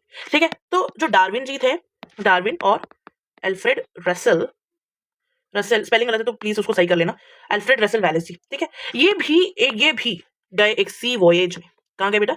एक सी वॉयेज में। ये भी गए एक सी वॉयेज में। और ये कहाँ ये कैसे गए? HMS बीगल में। HMS बीगल बहुत इंपॉर्टेंट है। HMS बीगल का स्पेलिंग गलत है, थैंक यू। HMS मतलब हर मेजेस्टी, HMS हर मेजेस्टी शिप। HMS बीगल में उन्होंने गए, हर मेजेस्टी शिप इसका फुल फॉर्म। कहाँ गए ये गए गैलापागोस आइलैंड में। गैलापागोस, पता है ये चैप्टर मैंने जब सबसे पहले पढ़ा था ना, मेरे को सबसे गंदा लगता था ये नाम, अब मेरा ये फेवरेट हो गया गैलापागोस। गैलापागोस तुम लोगों ने भी ऐसा डिटेल में पढ़ा होगा तो तुम्हें भी लगता है अरे मैम कितना प्यारा नाम है। और ये कहाँ गए? ये गए Malay archipelago, archipelago, Malay archipelago island. अच्छा, ये आता तो नहीं है but as a teacher I have to tell you that Galapagos island है आपके पैसिफिक ओशन में, ठीक है, आसपास है ये दिखाने के लिए। और ये आपका है कहीं बिटवीन आपका अटलांटिक, नहीं कहाँ पे था यार ये, अच्छा ये था बेटा आपके इंडियन ओशन में, ठीक है, between Indian and Pacific ocean के कहीं था ये आपका मलाई आर्कीपेलागो। ये आपको अगर नाम याद नहीं हुआ है तो आप एक काम करो, दिन रात भर यही बोलो गैलापागोस आइलैंड। कहाँ कौन गया था? गैलापागोस आइलैंड डार्विन जी। मलाई आर्कीपेलागो कौन गया था? Alfred Russel wireless, Alfred Russel wireless, Alfred Russel wireless. और ये कहाँ पे था? इंडियन और पैसिफिक ओशन में, और ये पैसिफिक ओशन में, ठीक है, समझ गए? अब याद रहेगा। अब दोनों का मेरे को जोड़ने का ये मतलब क्या है बेटा? इसका मतलब क्या है? इसका मतलब ये है कि सिमिलर ऑब्जर्वेशन, ठीक है, बोथ हेड, ऐसा मैं लिख रही हूं, क्यों? तुम लोग को लिखना both head similar observation and common idea regarding evolution के बारे में इनका एक सोच जो था वो सोच सेम था, और इनका ऑब्जर्वेशन भी ऑलमोस्ट सेम था। लेकिन बेटा हमारे साइंटिस्ट ही डार्विन जी ज्यादा पॉपुलर हो गए, है ना, क्योंकि देखो क्यों हुआ, वो तो खुद जानते हैं बेटा, ठीक है। लेटर डार्विन पब्लिश्ड, और ये ऑब्जर्वेशन को Darwin published in his book. कौन सा इनका बुक का नाम क्या है? Origin of Species, very good, Origin of Species, ठीक है। Later Darwin published in his book Origin of Species, ठीक है, समझ गए? डन। तो ये समझो, मैं आपको और बता रही हूँ और कहानी समझा रही हूँ, तो सुनो। डार्विन जी भी गए सी वॉयेज में, कहाँ गए? HMS बीगल में, गैलापागोस आइलैंड में, जो कि कहीं ना कहीं पैसिफिक ओशन में है। और अल्फ्रेड रसेल वालेस जी भी गए सी वॉयेज में, कहाँ पे गए? मलाई आर्कीपेलागो आइलैंड में गए, जो कि आपके इंडियन और पैसिफिक ओशन के कहीं बीच में है। और उन्होंने देखा कि इन दोनों के पास सिमिलर ऑब्जर्वेशन था, एक कॉमन आइडिया था। ये सिमिलर ऑब्जर्वेशन और कॉमन आइडिया को डार्विन जी ने अपने बुक ओरिजिन ऑफ स्पीसीज में लेटर पब्लिश किया, समझ गए? अब उसके बाद बहुत इन्फ्लुएंस होता है ये बंदा, कौन? बंदा, ठीक है। डार्विन जी तो नहीं लिख सकती ना। डार्विन वॉज इन्फ्लुएंस्ड, ठीक है। Darwin was influenced by population theory, जिसने दिया था, कौन दिया था जल्दी बताओ? अच्छा जल्दी कमेंट्स में बताओ, जर्म प्लाज्म का थ्योरी किसके द्वारा था? Very good Weismann. Population theory, यार जगह नहीं है, बड़ा लिख दिया मैंने। Was influenced by the population theory of Thomas Malthus ji के पॉपुलेशन थ्योरी से ये बहुत ही ज्यादा बेटा प्रेरित हो जाते हैं, in the sense he is very much adore him, ठीक है। So Darwin was influenced by population theory by Thomas Malthus ji के पॉपुलेशन थ्योरी से बहुत ही ज्यादा वो प्रेरित हो जाते हैं बेटा, इतना बड़ा फैन बन जाते हैं कि ये अपने नोट्स में या फिर अपने बुक में इनके पॉइंट्स को करते हैं। तो थॉमस माल्थस जी ने क्या क्या पॉइंट बताया था, यहाँ पे ध्यान से देखो, और आप देखोगे बहुत सिमिलर पॉइंट्स उन्होंने भी लिखा है कि नो टू इंडिविजुअल, मैं लिख ही देती हूँ, no two individual in a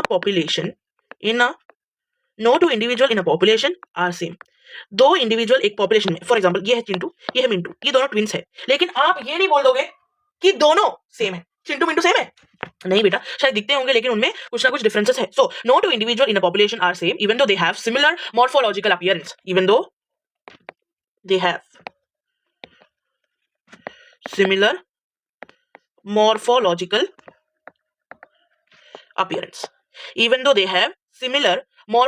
appearance, they have variation. इनमें क्या मिलेगा आपको? वेरिएशन मिलेगा, समझ गए? Okay, so no two individual in a population are same even though they have similar morphological appearance, they have variation, ठीक है। No two individual in a population are same even though they have same, उन्होंने बोला कोई भी व्यक्ति एक population में same नहीं होगा, इवन दो वो दिखते सेम है, काम वही करते हैं, लेकिन उनमें वेरिएशन होगा। Population have a tendency to grow exponentially, but population का एक टेंडेंसी है कि वो अचानक से ग्रो कर जाएगा, ठीक है। बट जो पॉपुलेशन साइज है मोर और लेस स्टेबल है, सीजनल फ्लक्चुएशन होता है। फॉर एग्जांपल मच्छर बारिश के सीजन में इतने बढ़ जाते हैं और ठंड में कम हो जाते हैं, क्या? हाँ, ठंड में कम हो जाते हैं। और आपका मतलब सीजन वाइज आपका चीज, जैसे आम आम आप देखोगे कि गर्मी में बहुत बढ़ जाता है लेकिन ठंड में आम दिखती नहीं है, समझिए। So population have a tendency to grow exponentially but more और लेस ये स्टेबल है पॉपुलेशन, ठीक है। तो population have a tendency to grow exponentially but more or less population is stable.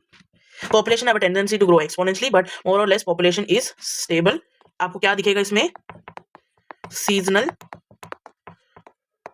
fluctuations. आपको इसमें क्या दिखेगा? बेसिकली आपको दिखेगा seasonal फ्लक्चुएशंस, ठीक है। आपको बेसिकली क्या दिखता है? आपको सीजनल फ्लक्चुएशंस में ज्यादा दिखता है। पॉपुलेशन इज मोर और लेस स्टेबल। पॉपुलेशन का साइज स्टेबल है, ये आपको याद रखना है। अब पॉइंट्स ऑफ डार्विनिज्म क्या क्या है?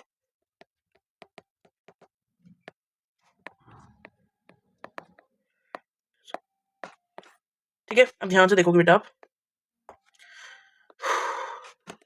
तो डार्विन जीन के पॉइंट्स ये है कि different organism reproduce at different rate and different age but still population is stable. अरे वाह मैम, ये तो थॉमस माल्थस जी का लाइन है बेटा, वही है। तो different organism reproduce at different age and at different rate. मतलब एक कपल सोचेगा कि एक बच्चा पैदा करेंगे और ये इस समय पैदा करेंगे और दूसरा कपल ये समय और 2-4 बच्चे, है ना, ओके। और है ना, different organism reproduce at different लिख दो rate and at different age but more और less population size is stable, ठीक है। फिर उसके बाद दूसरा कारण ये है, थॉमस माल्थस जी ने भी इसी को ऐसे ही समझाया, ठीक है। तो दूसरा कारण ये है कि जो रिसोर्सेस आर लिमिटेड। जो रिसोर्सेस है वो लिमिटेड है। जो आपको रिसोर्सेस यूज करने मिलते हैं वो आपके रिसोर्सेस लिमिटेड है और ये कुछ लोगों के लिए है। और रिसोर्सेस के लिए आप सब जानते हैं कंपटीशन होता है, ठीक है। So third point is competition occurs. Competition दो टाइप्स के होते हैं। एक होता है इंट्रा स्पेसिफिक कंपटीशन और एक होता है inter specific competition. Inter specific होता है और एक होता है इंट्रा स्पेसिफिक, ठीक है। ये दो टाइप के कॉम्पिटिशन्स होते हैं। इंट्रा मतलब होता है विद इन और इंटर मतलब होता है बिटवीन, ठीक है। समझ गए? कुछ समझ आया? मतलब within the members of same species और between members of different species. फिर बेटा अब होता है वेरिएशन अमंग इंडिविजुअल के अमंग भी वेरिएशन होता है among individual. That is variation जो होता है वो स्मॉल है उनके हिसाब से। वेरिएशन स्मॉल है, डायरेक्शनल है और हेरिटेबल है। हेरिटेबल मतलब दे आर ट्रांसफरेबल, ठीक है बेटा। तो मैं क्या बोल रही हूँ? Variation exist among individual, variations are small, directional and heritable, ठीक है। फिर यूजुअल वेरिएशंस को हम लोग क्या बोलते हैं? एडेप्टेशन, ठीक है। Usual variations are called as adaptation which enable organism to survive at adverse condition. Adverse condition में भी, एडवर्स कंडीशन मतलब बेटा एनवायरमेंटल चेंजेस आ गए अचानक से, तो बेटा एनवायरमेंटल चेंजेस आ गए तब भी जो लोग सर्वाइव कर पा रहे हैं वो है बेटा adaptation. So usual variation are known as adaptation. Organism is able to survive at adverse condition. Individual with usual variation survive, that is the survival of fittest. और ये अपने बच्चे प्रोजेनी पैदा करेंगे तो क्या करेंगे? They will reproduce and leave more progeny, that is natural selection, that is nature select the fittest. तो यहाँ पे क्या क्या हुआ है एक बार ध्यान से देखो। डार्विन जी बहुत ज्यादा इन्फ्लुएंस हो जाते हैं थॉमस माल्थस जी के। तो उन्होंने बोला कि पॉपुलेशन साइज जो है मोर और लेस स्टेबल है। फिर जो भी हो इंडिविजुअल जो है वो रिप्रोड्यूस करते हैं अलग रेट में, डिफरेंट एज में, लेकिन फिर भी पॉपुलेशन का साइज जो है वो मोर और लेस सेम है। क्यों? क्योंकि रिसोर्सेज जो है वो लिमिटेड है, रिसोर्सेज आपके लिमिटेड है। फिर कॉम्पिटिशन होता है, एक तो होता है इंट्रा स्पेसिफिक और इंटर स्पेसिफिक, मतलब अपने ही स्पीसीज में ये, या मतलब दूसरे स्पीसीज के बीच में, और ये अपने ही स्पीसीज के बीच में, समझ गए? मतलब members of same species and different members के बीच में। फिर उसके बाद वेरिएशन होता है अमंग इंडिविजुअल, और वेरिएशन जो होता है वो स्मॉल होता है, डायरेक्शनल होता है, हेरिटेबल होता है। यूजफुल वेरिएशन को हम लोग एडेप्टेशन बोलते हैं। और इन एडेप्टेशन के कारण organism is able to survive at adverse condition में भी organism is able to survive. Individual with useful variation ये क्या कर पाते हैं? सर्वाइव कर पाते हैं। That is the survival of the fittest, the term given by Herbert Spencer. किसने दिया बेटा? हर्बर्ट स्पेंसर जी ने ये टर्म आपको दिया। Will reproduce more, will leave more progeny, मतलब रिप्रोडक्टिव फिटनेस के बारे में बात कर रहे हैं। That is natural selection, nature selects the fittest. ये बहुत इंपॉर्टेंट है, पूरा रिवाइज भी हो गया। अब की पॉइंट्स ऑफ डार्विनिज्म की थ्योरी को, वो डार्विनिज्म थ्योरी में दो चीजें आप लोग ध्यान से देखो कि समझ आ रहा है। एक तो है ब्रांचिंग डिसेंट और एक है नेचुरल सिलेक्शन। देखो नेचुरल सिलेक्शन, ठीक है, ज्यादा रिप्रोड्यूस करेंगे ज्यादा प्रोजेनी बनाएंगे। अब यहाँ पे देखो कि ब्रांचिंग डिसेंट मतलब क्या है। ब्रांचिंग डिसेंट आपको बताता है पैटर्न ऑफ एवोल्यूशन, क्या बताता है? Pattern of evolution. और नेचुरल सिलेक्शन आपको बताता है मैकेनिज्म ऑफ एवोल्यूशन। ये पैटर्न बता रहा है। फॉर एग्जांपल मैं आपको समझाती हूँ। ये आपका कॉमन एंसेस्ट्री है, ठीक है। इस कॉमन एंसेस्ट्री से बने दो बच्चे, फिर इन दो के दो बच्चे हुए, फिर इन दो के दो बच्चे हुए, ठीक है। तो ये जो है ना, एक ये जो है आपका क्या है? वेरियस स्पीसीज का फॉर्मेशन, समझिए। तो this is the pattern of evolution and this tells about the mechanism of evolution. मतलब नेचर सेलेक्ट्स द फिटेस्ट, ठीक है, ठीक है। That is branching descent and natural selection. Clear है बेटा? Is that understandable? I hope it is. फिर हम लोग आते हैं तीसरा, जो कि है म्यूटेशन थ्योरी। म्यूटेशन थ्योरी किसने दिया था? ह्यूगो डिवरीज ने, जब वो अपने इवनिंग प्राइम रोज में काम कर रहे थे, जिसका नाम है ओनिथेरा लेमार्कियाना, ठीक है। चलो, so let's talk about the mutation theory. अब mutation theory was given by, लिख दो, was given by Hugo de Vries बोलते हैं, ठीक है। ह्यूगो डिवरीज ने दिया था। इन्होंने किस पे काम किया? वर्कड ऑन इवनिंग प्राइम रोज, अभी भी इवनिंग है, इवनिंग प्राइम रोज, जिसका नाम है ओइनोथेरा, यार ये ना इसमें पानी गिर गया है इसलिए थोड़ा, ओइनोथेरा लेमार्कियाना, बोल के देखो, ओइनोथेरा लेमार्कियाना, ठीक है। ओइनोथेरा लेमार्कियाना, उन्होंने इस पे बेटा एक्चुअली काम किया, ठीक है। ओइनोथेरा लेमार्कियाना में बेटा इन्होंने काम किया। और म्यूटेशन से बेटा, म्यूटेशन से आप mutation leads to the formation of new species. Mutation से आप नए स्पीसीज को फॉर्म कर सकते हो, formation of new species, okay, ठीक है। ये बेटा म्यूटेशन का थ्योरी किसने दिया अगर आपसे पूछे तो बेटा याद रखना ह्यूगो डिवरीज, और इन्होंने इवनिंग प्राइम रोज में काम किया, दैट वाज ओइनोथेरा लेमार्कियाना। म्यूटेशन से आप नए स्पीसीज का फॉर्मेशन आराम से कर सकते हैं। Understandable? Now it is understandable, right? अच्छा, फिर उसके बाद यहाँ पे सुनो, फॉर्मेशन ऑफ न्यू स्पीसीज हो रहा है, ठीक है। फॉर्मेशन ऑफ न्यू स्पीसीज को हम लोग क्या बोलते हैं? This process is called as speciation. Formation of new species को आप लोग क्या बोलोगे? स्पीसिएशन बोलोगे, ठीक है। अकॉर्डिंग टू हिम, मतलब ह्यूगो डिवरीज के अकॉर्डिंग, मैं ये क्यों लिख रही हूँ क्योंकि बच्चे भूल जाते हैं, ठीक है।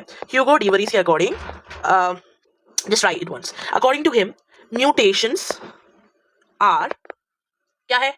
आर रैंडम, ठीक है, are random, large and unpredictable, जिसको हम लोग क्या बोल सकते हैं? Directionless. अभी हमने पढ़ा, इधर देखो, कि वेरिएशंस स्मॉल है, डायरेक्शनल है, मतलब प्रिडिक्टेबल है, हेरिटेबल है। अब हम लोग यहां लिख रहे हैं म्यूटेशंस आर रैंडम, लार्ज और डायरेक्शनल। समझ गए difference? I hope the difference is very clear to you all, right? ठीक है, okay. So mutations are random, directional and large, Hugo de Vries के अकॉर्डिंग, ओके। अब मेरे को ये करवाना पड़ेगा, लेट्स डू इट।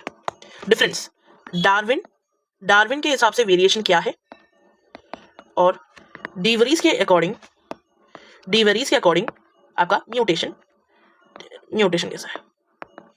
म्यूटेशन, ठीक है। अगेन अंडरस्टैंडेबल तो होगा ही बेटा, तो ये ठीक है। अच्छा, ये देखो, डार्विन जी ने बोला कि जो वेरिएशन है वो स्मॉल होगा और डायरेक्शनल होगा, और डायरेक्शनल है एंड चलो ये तो ठीक है था। उन्होंने बोला कि स्लो है और ग्रेजुअल ही धीरे धीरे होगा, ठीक है। वेरिएशन स्लो और ग्रेजुअल है, इवोल्यूशन स्लो और ग्रेजुअल है। क्या? Evolution is slow and gradual, ठीक है, स्लो और ग्रेजुअल है। और ये नोट करो कि Darwin had no idea about source of variation and about genetics. Darwin had no idea about source of variation, Darwin had no idea about source of variation and about genetics. Genetics के बारे में भी उन्हें बेटा कोई भी idea नहीं था, ठीक है। क्लियर है बेटा? लेकिन अगर मैं डिवरीज की बात करूं, उन्होंने क्या बोला?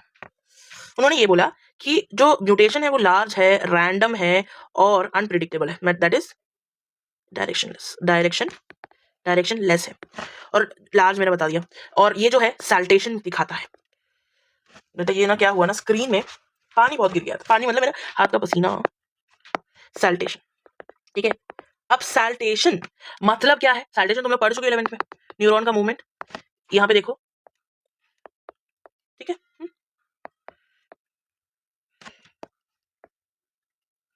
अब तुमने ये पढ़ा हुआ है कि इस तरफ ये जंप करेगा, इस तरफ ये जंप करेगा, इस तरफ ये जंप करेगा, माइलिनेटेड शीट्स में जब होता है तब। तो सैल्टेशन मतलब it show very fast movement, ठीक है।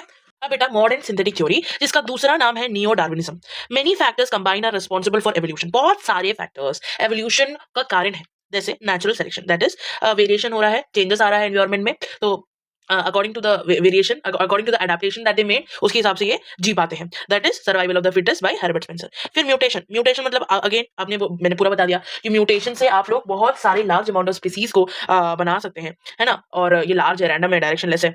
फिर जीन रिकॉम्बिनेशन, ये आप लोग बायोटेक्नोलॉजी में पढ़े हुए हैं, राइट। उसके बाद जेनेटिक ड्रिफ्ट, इसको हम लोग पढ़ेंगे। जीन माइग्रेशन, इसको भी हम लोग पढ़ेंगे। एग्जांपल ऑफ नेचुरल सिलेक्शन है आपका industrial melanism, pesticide resistant mosquito और एंटीबायोटिक रेसिस्टेंट माइक्रोब और डार्विनियन फिंचेस। इंडस्ट्रियल मेलानिज्म का मतलब है बेटा कि मेलानिन यहाँ पे बेटा हाई कलर या फिर डार्क पिगमेंटेड चीजों के बारे में हम लोग यहाँ पे बात करें, स्पेशली डार्क विंग्ड मॉथ। और ये इंडस्ट्रीज का मतलब है इंडस्ट्री के आने के बाद इन डार्क विंड मॉथ का फेट बदल गया, ठीक है। अच्छा, before industries in England in 1850, बेटा इसको याद रख सकते हो, आंसर में बहुत अच्छा लगता है, ठीक है। इंग्लैंड में 1850 में लाइकेंस प्रेजेंट से, लाइकेन का प्रेजेंट होने का मतलब है, लाइकेंस का प्रेजेंट होने का मतलब है कि ये एक गुड पॉपुलेशन का इंडिकेटर है, मतलब वहां पे बेटा इंडस्ट्रीज नहीं आई है, इसका मतलब वहां पे पॉल्यूशन कम है। पॉल्यूशन कम होने के कारण बार्क ऑफ द ट्री में, मैं हाँ मेरे को बनाना भी था बट मैंने सोचा कि नहीं बनाऊंगी, बट चलो ठीक है, और चलो इसको भर दो, ठीक है। अब जो बार्क ऑफ द ट्री है, ये बार्क ऑफ द ट्री समझ लो, ठीक है। अब इंडस्ट्रियल मेलानिज्म के कारण मतलब बिफोर इंडस्ट्रीज में, है ना, हम लोग बात कर रहे हैं तो किसकी कर रहे हैं बेटा, बिफोर इंडस्ट्रीज की, ठीक है। तो अगर मैं बिफोर इंडस्ट्रीज की बात करूं, ये है आपका लाइकेंस, बहुत सारे लाइकेंस। तो आप देखोगे कि जो लाइकेंस ने बार्क ऑफ द ट्री को भर दिया है, अब आपके व्हाइट विंग मॉथ आएंगे, ठीक है। ये तो अभी भी दिख रहा है, ठीक है, लेकिन अब यहाँ पे ध्यान से देखना, ब्लैक विंग मॉथ देखो, मैम ये तो वही दिख रहा है ना। तो ये ब्लैक विंग मॉथ क्या कर गए, दे वेर प्रेडेटेड। और ये जो व्हाइट विंग है, मेरे को दिख भी नहीं रहा, व्हाइट विंग जो है वो कैमोफ्लेज्ड, ठीक है। तो वही लिखा है कि white wing moth easily camouflaged in lichens, है ना, लाइकेंस में ये कैमोफ्लेज हो गए, while the dark wing moth predated by birds. जो डार्क विंग मॉथ है वो क्या हो गए, वो प्रेडेटेड बाय बर्ड्स, बर्ड्स ने उनको खा लिया। अब उसके बाद ये इंडस्ट्री बनने के पहले हुआ, मतलब व्हाइट विंग मॉथ का पॉपुलेशन ज्यादा था और ब्लैक विंग मॉथ का पॉपुलेशन कम था। आफ्टर इंडस्ट्रियलाइजेशन क्या हुआ बेटा, यहाँ पे I will again make the diagram, अब यहाँ पे देख के बताऊं, ठीक है। ऑब्वियसली बेटा तुम ये डायग्राम अगर एग्जाम में बनाने जाओगे तो तुम्हें उतना टाइम नहीं मिलने वाला है, so don't take the risk. अब बेटा अब देखना, ठीक है। अब ये आपका डार्क विंग मॉथ, ठीक है, इसको मैं ना और इसका पिगमेंट कम कर देती हूँ क्योंकि मुझे तो दिख रहा है बेटा, ये बर्ड्स की आंखें भी तो छोटी है ना बेटा, ये कम करो, ठीक है। देखो कैमोफ्लेज हो रहा है ना, देखो हो रहा है, ऑब्वियसली हो रहा है। अब मैं ये व्हाइट, अब व्हाइट की देखो तो आपको व्हाइट ज्यादा दिखेगा, है ना। तो मेरे को व्हाइट भी नहीं दिख रहा है रुको व्हाइट दिखाना पड़ेगा तुम्हें, अब दिख रहा है ना, तो व्हाइट दिख रहा है। सो जो व्हाइट विंग मॉथ है अब यहाँ पे कैमोफ्लेज नहीं, प्रेडेट हो जाती है, प्रेडेटेड, और ब्लैक वाला क्या हो गया, कैमोफ्लेज, ठीक है। तो वही लिखा है कि ब्लैक बिकेम, बार्क जो है वो डार्क ब्राउन हो गया, देखो डार्क ब्राउन हो गया, और now black white wing moth predated by the birds and melanized moth camouflaged. Melanized का मतलब है डार्क कलर्ड मॉथ। तो अब यहाँ पे डार्क मॉथ का रेट बढ़ गया और व्हाइट मॉथ का रेट घट गया। तो ये आप सिंपली आप इसको रिप्रेजेंट कर सकते हैं, but in both the cases कोई भी स्पीसीज एक्सटेंड नहीं हुआ, that is an important point to note. अब antibiotic resistant microbes, antibiotic resistant microbes में अगर तुम्हें मैं बताऊं, ये है कॉलोनी ए और ये है कॉलोनी बी। कॉलोनी ए में इतने सारे बेटा माइक्रोब्स हैं, ठीक है। अब मैंने क्या किया, इन माइक्रोब्स को मारने के लिए मैंने उसमें दवाई छिड़क दिया, ठीक है। देखो एंटीबायोटिक्स को डाल दिया, ओके, मैंने एंटीबायोटिक्स उसमें डाल दिया। अब ये जो मीडियम है इनके पास इनबिल्ट वेरिएशन है in order to utilise food, अब फूड को या फिर न्यूट्रिएंट्स सर्वाइव करने के लिए इनबिल्ट वेरिएशन है और रिप्रोड्यूस करने के लिए इनबिल्ट वेरिएशन है।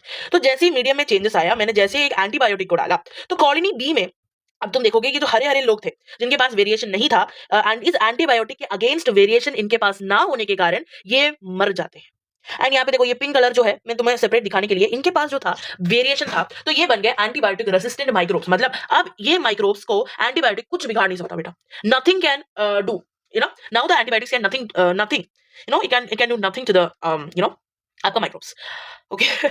अब colony B means only these variants survive, maybe they had variation that enable them to survive in new medium and form new species। इस लाइन को बेटा ये क्वेश्चन आएगा तो ऐसे ही टाप कर आ जाना, full marks, okay। so the thing is that only these variants survive, maybe they had variation that enable them to survive in new medium and form new species, reproduce and form new progeny, ठीक है। और ये reproduce करेंगे और अपने नए बच्चे पैदा करेंगे, दैट्स इट। सो आपको इसको कैसे लिखना है, only these variants survived, may be they had they had variation to survive they had the variation to survive that enable them to survive in new medium and form new species. They reproduce and form new progeny. अब तुम यहाँ पे ध्यान रखो कि fitness of B is greater than fitness of, अरे यार thank you, fitness of B कम है, बी ज्यादा है ना, फिटनेस ऑफ ए के कंपैरिजन में कलर, फिटनेस ऑफ ए के, अरे बेटा आ नहीं रहा है, मैं क्या करूँ उसको ऐसे लिखो, ठीक है, फिटनेस ऑफ ए के कंपैरिजन में। ओके, अब उसके बाद दिस इज वेरी इंपॉर्टेंट और इसके लिए मैंने बहुत मेहनत की है। क्यों? देखो इधर ध्यान से देखो, the rate of appearance of new species, the rate of appearance of new species is dependent, मतलब एक स्पीसीज का अपीयरेंस देना, मतलब अपीयरेंस मतलब समझ आ रहा है कि मतलब न्यू स्पीसीज का अपीयरेंस मतलब नए स्पीसीज का बनना है ना, वो क्या है, वो डिपेंडेंट है life cycle of an organism, एक ऑर्गेनिज्म के लाइफ साइकिल पे डिपेंडेंट है। अगर ऑर्गेनिज्म का शॉर्ट लाइफ स्पैन है तो बेटा वो ज्यादा बच्चा पैदा करेगा और कम टाइम पे ज्यादा बच्चा पैदा कर देगा। अगर उसका लॉन्ग लाइफ स्पैन है तो बेटा उनके पास क्या है, लॉन्ग लाइफ स्पैन है तो जो प्रोडक्शन टाइम है वो लेस जनरेशन होगा और मोर टाइम लगेगा, है ना। फॉर एग्जांपल ह्यूमंस और मैं बात करती हूँ आपका मच्छर, ठीक है, मच्छर बेटा हर महीने बहुत सारे बच्चे पैदा कर, हजारों में बच्चा पैदा कर लेते हैं, लेकिन ह्यूमंस को 10 महीने लगते हैं ना। सो लॉन्गर लाइफ स्पैन और मच्छर जल्दी मर जाते हैं। शॉर्टर लाइफ स्पैन है इनका तो more generation less time, longer generation है लेस जनरेशन कम बच्चे ज्यादा टाइम में। For same thing to happen in a fishbowl, अगर आप कंपेयर करो कि फिशर बॉल और बर्ड में ये बहुत साल लग जाएंगे, ठीक है, तो इसका एक्सप्लेनेशन यहाँ पे है, यहाँ पे देखो, fishbowl means artificial environment है ये, ठीक है। If you take a fish और fowl, try to force them to evolve in new species with an aquarium और a cage, it will be impossible और it will take millions of years, ठीक है। तो आप क्या बोल रहे हो कि आप एक फिशर बॉल लिए हो और एक बर्ड के बारे में बात करते हैं और आप उसे फोर्स कर रहे हो कि आप उसको नए स्पीसीज बनाने के लिए फोर्स कर रहे हो एक एक्वेरियम के अंदर या फिर एक केज के अंदर, ये इम्पॉसिबल होगा, उन्हें मिलियन ऑफ इयर्स लग जाएंगे न्यू स्पीसीज बनाने के लिए। Why take so long? Unlike bacteria को छोड़ो, fishes and birds have long life span and their reproductive cycles are take much time and it takes about a month और years. A new trait takes very long time to pass on to the next generation. वो एक नया trait, ये नया trait मुझे इस यहाँ पे भेजना है तो मुझे बहुत सारा टाइम लगेगा, ठीक है। नेचुरल सिलेक्शन, अरे यार सॉरी, natural अरे यार क्या है, natural selection in the wild, in nature this kind of evolutionary changes happen over millions of years through gradual changes, environmental pressures, accumulated mutation, not fast enough to observe in a small and closed environment। तो आप यहाँ पे क्या बोल रहे हो, evolutionary changes हो रहा है, gradual environment में pressure आ रहा है, mutation हो रहा है, और mutation fast नहीं है, लेकिन फिर भी आप एक small या फिर एक closed environment में आप इतने ज्यादा progeny को पैदा नहीं कर पाएंगे, understood? So it will be impossible for them, the aquarium fishes in aquarium and the birds in the cage, impossible to produce new species, it may take millions of years for them, ठीक है, that is clear। अब उसके बाद आता है pesticide resistant mosquito. बेटा pesticide resistant mosquito बेटा यहाँ पे ध्यान से देखो, ठीक है, मैं इसको इसलिए नहीं बनाई, देखो सेम है, ऑब्वियसली हम लोगों ने माइक्रोब्स के लिए एंटीबायोटिक्स डाला, अब यहाँ पे पेस्टिसाइड डाल रहे हैं, और कौन सा पेस्टिसाइड डालने वाले हम लोग, डीडीटी पेस्टिसाइड को डालने वाले हैं, दैट इज डाइक्लोरोडॉइफिनाइल ट्राइक्लोरोइथिन। अब यहाँ पे देखो मैंने इसमें डाला बेटा, यहाँ पे देखो बहुत सारे क्या है, मॉस्किटो, बहुत सारे मच्छर, बहुत सारे बेटा, इतने सारे मच्छर है बेटा, खून चाट लिए। अब इनमें ऐसे कुछ मच्छर ऐसे भी हैं, ये लो, इनमें ऐसे कुछ मच्छर ऐसे भी हैं जो इनके पास इनबिल्ट वेरिएशन है। तो अब उसको कैसे लिखने वाले हैं, और अब बच्चे हैं सिर्फ ये लाल वाले बेटा, लाल। अब ये लाल वाले बच्चे हैं, नीले वाले मर गए, क्यों? Because they had inbuilt variation to utilise food survive. अब यहाँ पे ऐसे करके only these variant survive because they may had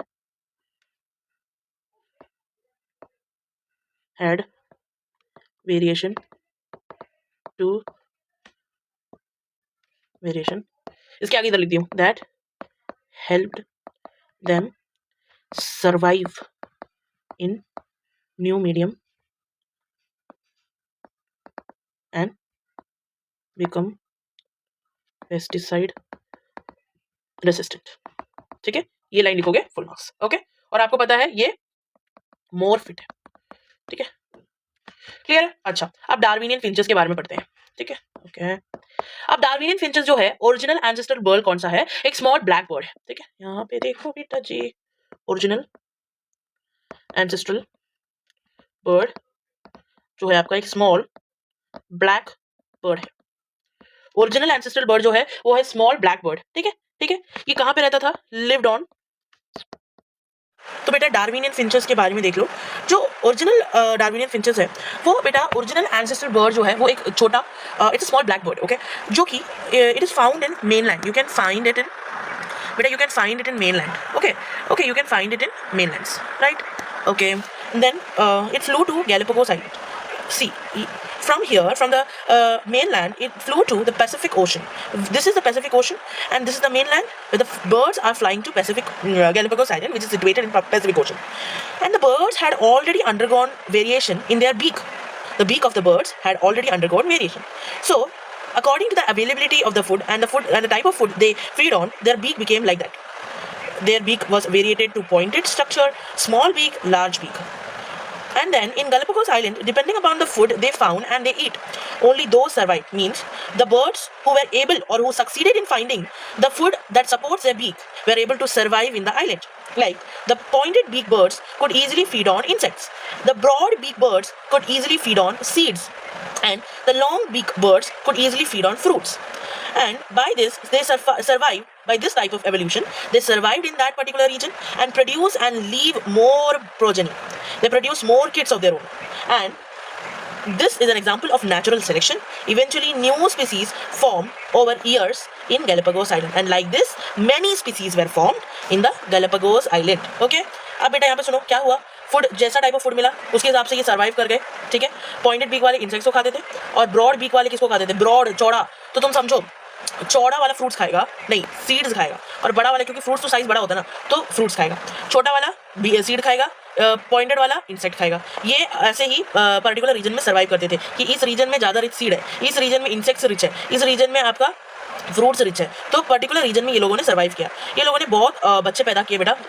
उन्होंने बहुत प्रोड्यूस किया प्रोजेनी को और नेचुरल इनका सिलेक्शन हुआ. आप समझ गए हैं. नेचुरल सिलेक्शन का मतलब है it is natural selection tells about the mechanism of evolution and it is about the useful adaptation that an individual is able to make at adverse condition. Okay. फिर उसके बाद nature selects the fittest. Okay that's it. Eventually new species formed over years in Galapagos island और eventually आपके नए नए species बने इन Galapagos island में. जो एवोल्यूशन है वो एक डायरेक्ट प्रोसेस नहीं है.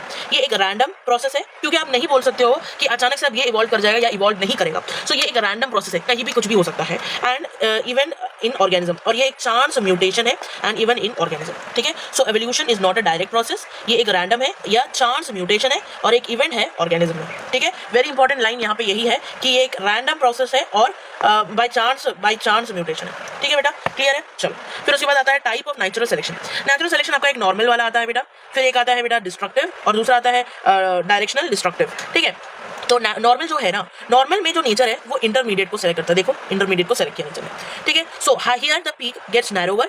ठीक है. जो पीक है वो नैरोवर होता है और नेचर किसे सेलेक्ट करता है. इंटरमीडिएट या फिर मीन कैरेक्टर वैल्यू को सेलेक्ट करता है नेचर. ठीक है. यहाँ तक क्लियर है. अच्छा अब ह्यूमन बॉडी वेट देख लो इधर. ह्यूमन बॉडी वेट अब नेचर किसे सेलेक्ट कर रहा है. नेचर सेलेक्ट कर रहा है 3.3 to 3.5 और ये जो है आपका मीन वैल्यू है या फिर आप बोल सकते हो इंटरमीडिएट वैल्यू है. तो नेचर आपको कौन सा मीन वैल्यू को सेलेक्ट कर रहा है. कौन सा वैल्यू बेटा. मीन वैल्यू को नेचर आपका सेलेक्ट यहाँ पे करना है. ठीक है. तो नेचर आपका मीन वैल्यू सेलेक्ट कर रहा है. ठीक है. अब इसको याद. ठीक है बेटा. अब उसके बाद डायरेक्शनल में नेचर सेलेक्ट करता है एक्सट्रीम्स. ओके. सो नेचर यहाँ पे देखो nature selects the extreme trait को सेलेक्ट करता है एंड नॉट द इंटरमीडिएट और इंटरमीडिएट को नहीं सेलेक्ट करता है. ठीक है. यहाँ पे देखो ये आपका इंटरमीडिएट है. ये आपका ये ज़्यादा हुआ था नेचुरल में. अब बेसिकली अब यहाँ पे बेटा ध्यान दोगे कि इस तरफ देखोगे कि यहाँ पे ये इधर शिफ्ट हो रहा है. मतलब ये वाला शायद अगर हाइट की बात करो टॉल सेलेक्ट हो रहा है या फिर इस साइड या फिर शॉर्ट सेलेक्ट हो रहा है. समझ गए. तो ये डायरेक्शनल में nature selects the extreme trait and not the intermediate. ठीक है. यहाँ पे क्या हो रहा था. नेचर किसे सेलेक्ट कर रहा था. नॉर्मल में आपका इंटरमीडिएट या फिर मीन कैरेक्टर वैल्यू को सेलेक्ट कर रहा था. ठीक है. इस तरफ शिफ्ट हुआ और एक इस तरफ शिफ्ट हुआ. समझ गए बेटा. Nature select the extreme trait और द इंटरमीडिएट ट्रेट. अब डिस्ट्रक्टिव सिलेक्शन में आप समझो नेचर जो है दोनों एक्सट्रीम ट्रेट को सेलेक्ट करता है at the same time together. Both extreme trait selected together. ठीक है. सो अगर आप देखो ये आपका नॉर्मल वाला ग्राफ है. यहाँ पे नंबर ऑफ इंडिविजुअल फिनोटाइप. अब यहाँ पे देखो जो नेचर है दोनों एक्सट्रीम पोजीशन को चूज कर लिया है. दोनों एक्सट्रीम पोजीशन को नेचर ने बेटा यहाँ पे चूज कर लिया है. तो this is example of destructive selection. For example snail. ये स्नेल का एग्जांपल आपने पढ़ा हुआ है. तो स्नेल का शेल होता है ना बेटा वो आपका 3 कलर में अवेलेबल है. एक तो black, grey and white. Black अगर शेल है, स्नेल का कलर ब्लैक है तो वो क्या करेगा. वो रॉक से कैमोफ्लेज कर पाएगा. और अगर शेल का कलर व्हाइट है तो वो सैंड से कैमोफ्लेज कर पाएगा. समझ गए. तो यहाँ पे सुनो the nature selects both extreme traits at the same time or together. Example is snail. The shell of snail can be black, grey or white. If the color is black, then it will be able to camouflage with the rocks, and if the color is white, then it may be able to camouflage with the color of sand. So nature selects both the traits together in order to save the से the creature. ठीक है, अब उसके बाद evidence, evolution के evidence क्या क्या है, morphological and anatomical evidences of evolution आपका देखो, होमोलोगस स्ट्रक्चर। एक तो बेटा मॉर्फोलॉजिकल स्ट्रक्चर में आपका पहला ही आता है होमोलोगस स्ट्रक्चर, दूसरा आता है एनालोगस स्ट्रक्चर, तीसरा आता है वेस्टिजियल ऑर्गन, और चौथा आता है बेटा आपका connecting link. Okay, very important. Morphological है ये, मॉर्फोलॉजिकल या फिर आपका एनाटॉमिकल एविडेंसेस, मॉर्फोलॉजिकल और anatomical evidences, these are the evidence of evolutions. ठीक है, तो आपका पहला है homologous, analogous, vestigial, connecting link. Okay, homologous, analogous, vestigial, connecting link. Homologous structure वो होमोलोगस स्ट्रक्चर है, देखो यहाँ पे homologous means structures having similar basic origin, structures having similar basic origin but perform different function, मतलब इनका plan same है। मतलब for example कैसे समझाऊं, जैसे लकड़ी, ठीक है, लकड़ी आप पता है आपको पेड़ से मिलता है, लेकिन लकड़ी के बेटा अलग अलग फर्नीचर बनते हैं, सोफा, ठीक है, कबर्ड, ठीक है, फिर उसके बाद आपका खिलौने भी मिलते हैं, है ना, और क्या है, जल्दी कमेंट करके बता। ये तीनों में आप देखोगे एक ओरिजिन है, लेकिन तीनों अलग अलग। सोफा में क्या कर रहे हो, बैठ रहे हो, खिलौने में आप खेल रहे हो, और मैं क्या बताइए फिर आप आग जलाने के लिए करते हो, है ना, वो भी अलग चीज़ है। फर्नीचर में कबर्ड ले लो, कबर्ड में आप सामान रखते हो, तो अलग अलग चीज़ें कर रहे हैं, सेम ओरिजिन है लेकिन अलग फंक्शन परफॉर्म कर रहे हैं। और ये एग्जांपल है डाइवर्जेंट एवोल्यूशन। डाइवर्जेंट एवोल्यूशन क्यों बेटा, क्योंकि they organism having those organs having similar origin, common origin, but perform different function due to different adaptation or needs. They are functionally divergent. ठीक है, due to different needs and different adaptation, they are functionally divergent. Okay, homology is an example of divergent evolution. Even after having common origin, but due to different needs and different adaptation, they are functionally divergent. अब यहाँ पे देखो common origin, देखो common origin in the sense कि 4 limb of a whale, 4 limb of a cheetah, 4 limb of bat, 4 limb of human, इन सबका जो origin है वो common है। फ्लाइंग, ये भी फ्लाई करता है, ये स्विम कर रहा है, ये रन कर रहा है, ये होल्ड कर रहा है, ओरिजिन बेटा सबका 4 लिम्ब है, सेम रेडियस चलना वो, लेकिन काम अलग है। सिमिलरली आपको दिखेगा thorns of bougainvillea, tendrils of cucurbita. Thorns of bougainvillea protection का काम करता है, टेंडल्स ऑफ क्यूकरबिटा क्लाइंबिंग का काम करता है। Brain of vertebrates, fish, amphibians, reptile, Aves, mammals, ये सब बेटा ये क्या है, सेम ओरिजिन है लेकिन डिफरेंट फंक्शन। हार्ट, यहाँ पे एक तो डबल सर्कुलेशन होता है, किसी में मिक्स्ड सर्कुलेशन होता है, किसी में सिंगल सर्कुलेशन होता है, तो अलग अलग काम कर रहा है। मोस्ट इंपॉर्टेंट आप याद रखोगे कि 4 limb of bat, 4 limb of human, 4 limb of well, 4 limb of चीता, अलग अलग काम लेकिन सेम ओरिजिन। और एग्जाम्पल और थॉर्न्स ऑफ बोगनविला और टेंडल्स ऑफ क्यूकरबिटा भी याद रखोगे। फिर एनालोगस स्ट्रक्चर जस्ट उल्टा किसका, होमोलोगस स्ट्रक्चर का, मतलब structures having different origin but perform same function. It is an example of, या फिर it is a result of convergent evolution. Convergent evolution क्या है, even after having different origin but due to similar needs और adaptation they are क्या है, they perform similar function. adapt different adaptation or different origin but having similar adaptation or needs, they perform similar function. Example, wings of birds, wings of butterfly, और eyes of octopus, eyes of mammals, vision के लिए, wings आपका flying करने के लिए, flippers of penguin, flippers of dolphin, it is a mammal, it is a bird, swimming का काम कर रहा है। फिर स्वीट पोटैटो, ये आपका modified, sweet potato is modified root, potato is modified stem, दोनों का काम क्या है, storage of food. Okay, then vestigial organ, vestigial waste organ बोलते हैं ना, waste organ, but it was useful in the ancient time. Organs that were rudimentary, show them that these organs were rudimentary or non-functional. They have proven to be functional at the ancestry time, या ancient time में ये क्या था बेटा, functional था। जैसे wisdom tooth, appendix, ear pinna muscle, coccygeal, tailbone, ठीक है, so shows that these organs are rudimentary या non-functional but they were functional during the ancestry. wisdom tooth, appendix, ear pinna muscle, coccygeal, tailbone। फिर connecting link ये है बेटा कि दो group का कैरेक्टर, इसका और इसका कैरेक्टर एक स्ट्रक्चर दिखा रहा है। जैसे कि आर्कियोप्टेरिक्स आपकी दो क्या बोलते हैं, ऑर्गेनिज्म का कॉपी है, या फिर जैसे रेप्टाइल्स और एवियन कैरेक्टर, रेप्टिलियन कैरेक्टर भी है उसमें और एवियन कैरेक्टर भी है उसमें, ठीक है। Shows character of two different group, shows character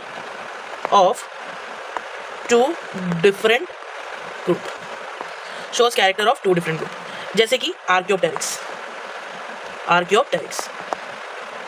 इसमें क्या क्या कैरेक्टर है, एक तो है रेप्टिलियन कैरेक्टर और एक है बेटा एवियन कैरेक्टर। रेप्टिलियन कैरेक्टर कैसे, इनके पास टेल है, लॉन्ग टेल है, बीक में टीथ है, और एवियन कैरेक्टर फेदर है, बीक है। एवियन कैरेक्टर मतलब कौन, बर्ड्स के पास क्या है, सोचो मैम, आप बीक बोल दो, वेरी गुड, विंग्स बोल दो, वेरी गुड, फेदर बोल दो, वेरी गुड, दैट्स इट। और इसमें रेप्टाइल, आप एक मगरमच्छ को सोचो, ठीक है, एक मगरमच्छ के पास एक लॉन्ग टेल है, फिर एक टीथ भी होता है, दैट्स इट। तो missing link connecting that is fossil, जो मिसिंग लिंक है और वो आपका कनेक्ट कर रहा है वो है फॉसिल आपका मिसिंग लिंक है, missing link connecting link that is a fossil. अब इसका मतलब क्या है, ये लाइन को एनसीईआरटी, ये इसका मतलब ये है बेटा, यहाँ पे देखना, कनेक्टिंग लिंक एन ऑर्गेनिज्म जैसे लिविंग या फॉसिल, ठीक है, that share trait of two different organism. Connecting link का मतलब है showing the characteristics of two different organism, और ये शो करना कि ये रिलेटेड है, ये ग्रुप जो है वो रिलेटेड है। और मिसिंग लिंक का मतलब ये है कि specifically refers to extinct fossil. Missing link का मतलब आप स्पेसिफिकली ये किसके लिए है, एक्सटिंक्ट फॉसिल के लिए है, जो दो ग्रुप को कनेक्ट करता है। It was missing from the fossil record until found, देखिए, जो कि मिसिंग था फॉसिल रिकॉर्ड में, और वो मिला तो हमें पता चला कि ये दो ऑर्गेनिज्म को कनेक्ट कर रहा है। फॉसिल इन एवोल्यूशन मतलब क्या है बेटा, proof of transition providing one group of life evolving into other rather than appearing suddenly, मतलब ये इवोल्यूशन का प्रूफ है फॉसिल, ठीक है। तो specially refers to extinct fossil, extinct fossil को रिफर करता है और कनेक्ट करता है दो ग्रुप को। तो ये समझ आ गया। यहाँ पे मिसिंग का यहाँ पे है एक्सटिंक्ट फॉसिल, एक्सटिंक्ट फॉसिल जो कि कनेक्ट कर रहा है। Connecting link means show characteristics of two different organisms.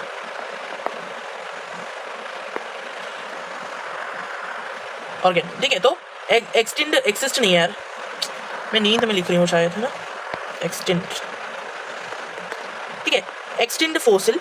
और इससे आप कनेक्ट करो कि the extinct fossils, the extinct fossil that is the missing link act as a connecting link between two generation या फिर टू ऑर्गेनिज्म। समझ गए, ऐसा बोल दो, missing link, here the missing link that is the connecting link, here is fossil, ऐसा भी याद कर लो, ठीक है।